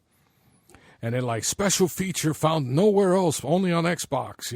Xbox reveals unbelievable news. Meanwhile, they're playing the fucking Last of Us 2 and talking about it on Twitter. So people don't understand that you're being easily manipulated by the same theory. Aaron Greenberg is only manipulating you so that you buy the product for the company he works for. These these YouTube guys are only manipulating you, encouraging you to believe in what they say so they can get more clicks, more, sponsorships. I don't know if they do. More clicks, more YouTube money, and more notoriety on Twitter as well. So they're being played, and that's the part that's like really sad to me. Is like guys are being easily manipulated. So I think, like you said, they're really not in it for the right reasons. They're really not in it because they love gaming. They're in it because they love the idea of being part of something. And unfortunately, that's like a whole different topic in itself. But yeah, you want to join a cult? Like, what the fuck? Yeah. I mean, it is a cult-like mentality. I even used to call them the Xbox cult, the cultists. I think I used to call them. So there is a legit problem, and of course it's the internet. So you're gonna see people like this, and gamers we've always had this stigma of being kind of weird. So we see a lot of weird out there. Really quick, the whole Mixer situation being shut down, and then the lady, I forgot her name, works for Microsoft, dealt with, she was like the big honcho for Mixer. She was outed for racial comments, and people are trying to get her fired. People are like posting at Microsoft like, hey, did you fire her yet? So internet, for what it's worth, we've been doing our part to call out all of this bullshit that's going on. And then Microsoft closed some, they're going to close some physical brick and mortar stores. Some people are looking into this too much. It's really not going to affect Xbox in any way. So I don't know why people are trying to use it. I understand that, when Sony was closing pharmacies and shit, that people were like, oh my God, they're going broke. And, the other side was using it as ammunition. But they don't understand these are corporations. And even Fuji, my main camera, they make printing paper and ink. So, and they also deal in fucking medication. They're trying to find a cure for COVID. So these companies just don't focus on one thing. And it's like, hello, so keep the business side. Like you said, Jay, you don't want to know about their money. You don't want to know about their business. You just want to know what they're going to give you for gaming, which is why we're all here, by the way. All that matters, man. I could care less. Listen, it's more embarrassing for Xbox, right? Because if you're declaring that Microsoft is the world's richest company, and you tout that their profits, oh yeah, and they're not, and you have no Game of the Year winner or contender, and you haven't won an MPD since 2015, that's embarrassing. And it's even more embarrassing when Microsoft executives congratulate Sony constantly for their high quality record-breaking games that the world enjoy, and like, why can't you have that on your platform? Yeah. I would be mad. I would be like, look, Phil, why I want some of that. I want The Last of Us. Why can't we get The Last of Us type thing? Like, why we got to get Battletoads? That's because we got to get grounded. That's because Phil is playing that shit. So if they took his example, they'd be like, you know what, Phil? Yeah, that game was pretty dope. You know, hopefully we can get something of that quality on our console. You know, because I'd rather play on that console. But I played it too. Yeah, it's good. You know, that's how it should be. You know. Everybody has a preference, you know. Some people love the 360 controller. I used to love the Duke. Yep. So everybody has a preference. It doesn't matter if you prefer, you know, right now I prefer PlayStation, but I used to hate the PlayStation 2 fanboys. I despised it because no matter any Xbox news that was out there, and I'm talking about the first Xbox, it was flooded with like Nintendo, flooded with fucking Nintendo, PlayStation fanatics, and I'm like, holy shit.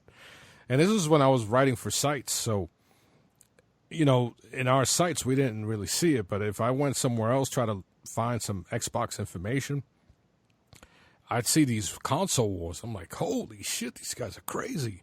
Fuck PlayStation. So... And during the PlayStation 3 announcement, I was cracking my ass up when I heard the price. So, you know, I could easily change my mind about PlayStation years from now. But, you know, it all comes down to what they can deliver. At the end of the day, we're paying for it. So we want the best for our money. That's all it is. So we're going to wrap it up. Jay, let them know about your podcast and your YouTube channel. Yeah, and of course your Twitter, of course. Definitely. You guys can find me on YouTube at JayDub1. I'm always doing my VR racing and I'm always streaming games. You can find me on Next Gen channel. We do the multiplayer podcast as well as the Best Damn Podcast, period. You guys can find me on Twitter at JayDubCity16, trying to keep you guys laughing with the gifts and the memes. You know what I mean? Nice. I like that little the outro. Yeah.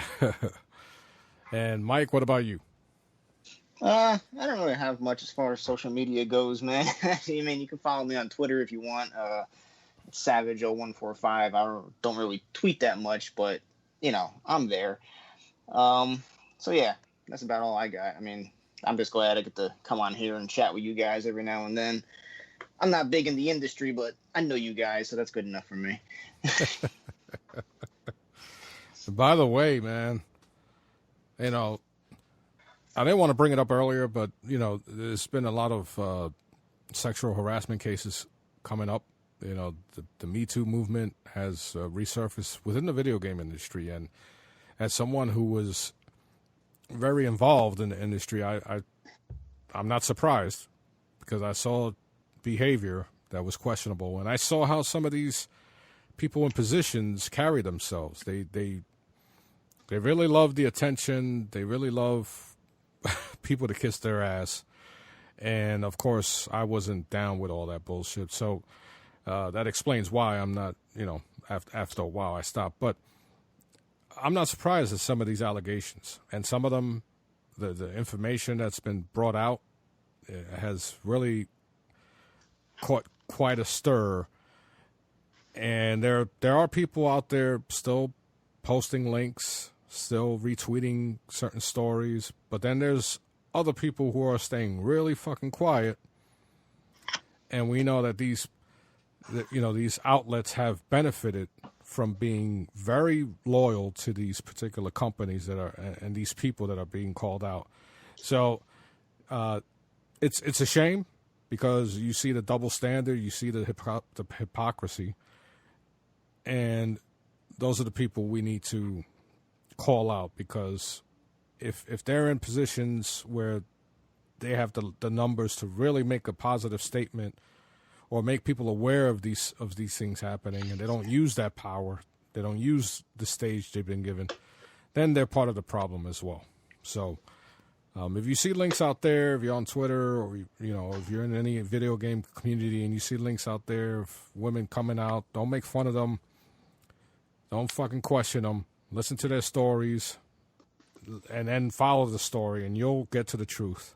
And then call them out. If you happen to know them, call them out. Call out the perpetrator, not the women, not the victims. So, Jay, you got anything you want to say about that, or Mike? I'm gonna say, man. I mean, recently there's just been more and more resurgences of things and accusations. Again, I'm one of those guys, man. I never want to reach into that. Somebody's innocent or somebody guilty. I do agree with the law that everyone is innocent until proven guilty, and that was put there in that verbiage for a specific reason. Yeah, if not, we could just walk around and just say whatever it is we wanted to say, and everybody would be in jail. I could say, JB stole something from me, and you'd automatically go to jail. It's like, it has its due process in court. And let the chips fall where they may. I hope both sides prevail in whatever they're looking for. If a guy's innocent, I hope he's proven innocent. Yeah. If a guy's guilty, I hope he serves jail time. Yep. It's a slippery slope because we've seen both sides of the equation. We've seen some pretty bad guys get off, having a whole lifetime of doing things to women and getting off. Yep. And women have been fearful. This is a man-driven world, and they had to deal with a lot of stuff. But on the flip side, we've seen a lot of women that are opportunists, and they come and to get money, to shake down, and to damage your reputation. And then, especially in Hollywood, with a lot of celebrities or big names, it doesn't even have to be Hollywood. They settle cases out of court because it's not worth the damage and time to their psychic into their professional business. So they'd rather just settle and cut a check and let it be over. That don't mean that they're guilty. That just means it's not worth fighting, because we do have a legal system where if you make an accusation and it turn out false, nothing happens to the person who falsely accused you. You don't get any, you don't win in the court of public opinion. But the accused, they could even found innocent, they can still, the public perception won't change. It's damaged. Yeah, it won't matter. Yeah. Yeah. You, Mike, anything? Yeah. No, I pretty much agree with everything Jay said. I mean, just just let it all play out, man. Yeah. I think this is some advice for the fellas out there. I'm a married man, right? I stay to myself. I'm low key. My wife's beautiful, so I don't have to go looking elsewhere. But I'm very mindful of my money. And I don't have time to be out here getting caught in cases where women are trying to say I did this and say I did that. Hey, I have a happy home. I stay in my home, man. I stay to myself. So, I try not to put myself in situations like that. So don't put yourself in situations. Yeah. Don't put yourself in situations where you're alone with a woman or I mean, even Angry Joe is kind of going through some stuff right now. Not to speak on this case, but I'm just saying, it could happen to anybody, even the most, in this day and time, just the most innocent thing. Like, I have a habit of calling people darling. I call my mom darling. I call my wife darling. That's a sense of endearment. Of endearment that I call darling. So some coworkers and stuff, that's just darling. But ever since the whole Me Too thing came out, I can't say I personally stopped that, because I don't want anyone to say, well, he calls me. Well, guess what? I call old people darling. The old lady at the grocery store that opened the door. Come on in, darling. Because that's how I was raised. That's kind of fond of old people. They would say that, and so I would, not mocking them, but I would kind of it's just something that I grew up with. Come on in, darling. That's a sense of endearment, innocent, but I'm very more mindful now of how I interact with women. Yeah. Never alone in the same place. Somebody could be recording you, and all of a sudden, I'm always making sure I'm in the view of cameras. I invite the wife along. I have people, I'm not finna get caught up in no Joe Blow stuff. I'm sorry, but as a guy, protect your pockets, man. It's not worth it. Yep. It's not, even if she solicited to you, it's not worth it, bro. It's not worth it. Sometimes it's set up. It's a lot of women that are. If you have a family, just think of them because you'll lose that. You'll wind up like Ellie. You'll lose everything. Exactly. Losing everything. All right, fellas. Yep. So good way to end it, in a video game reference. So you guys have a good weekend, and to the listeners, we'll be talking to you soon. Take care. Take care. Later.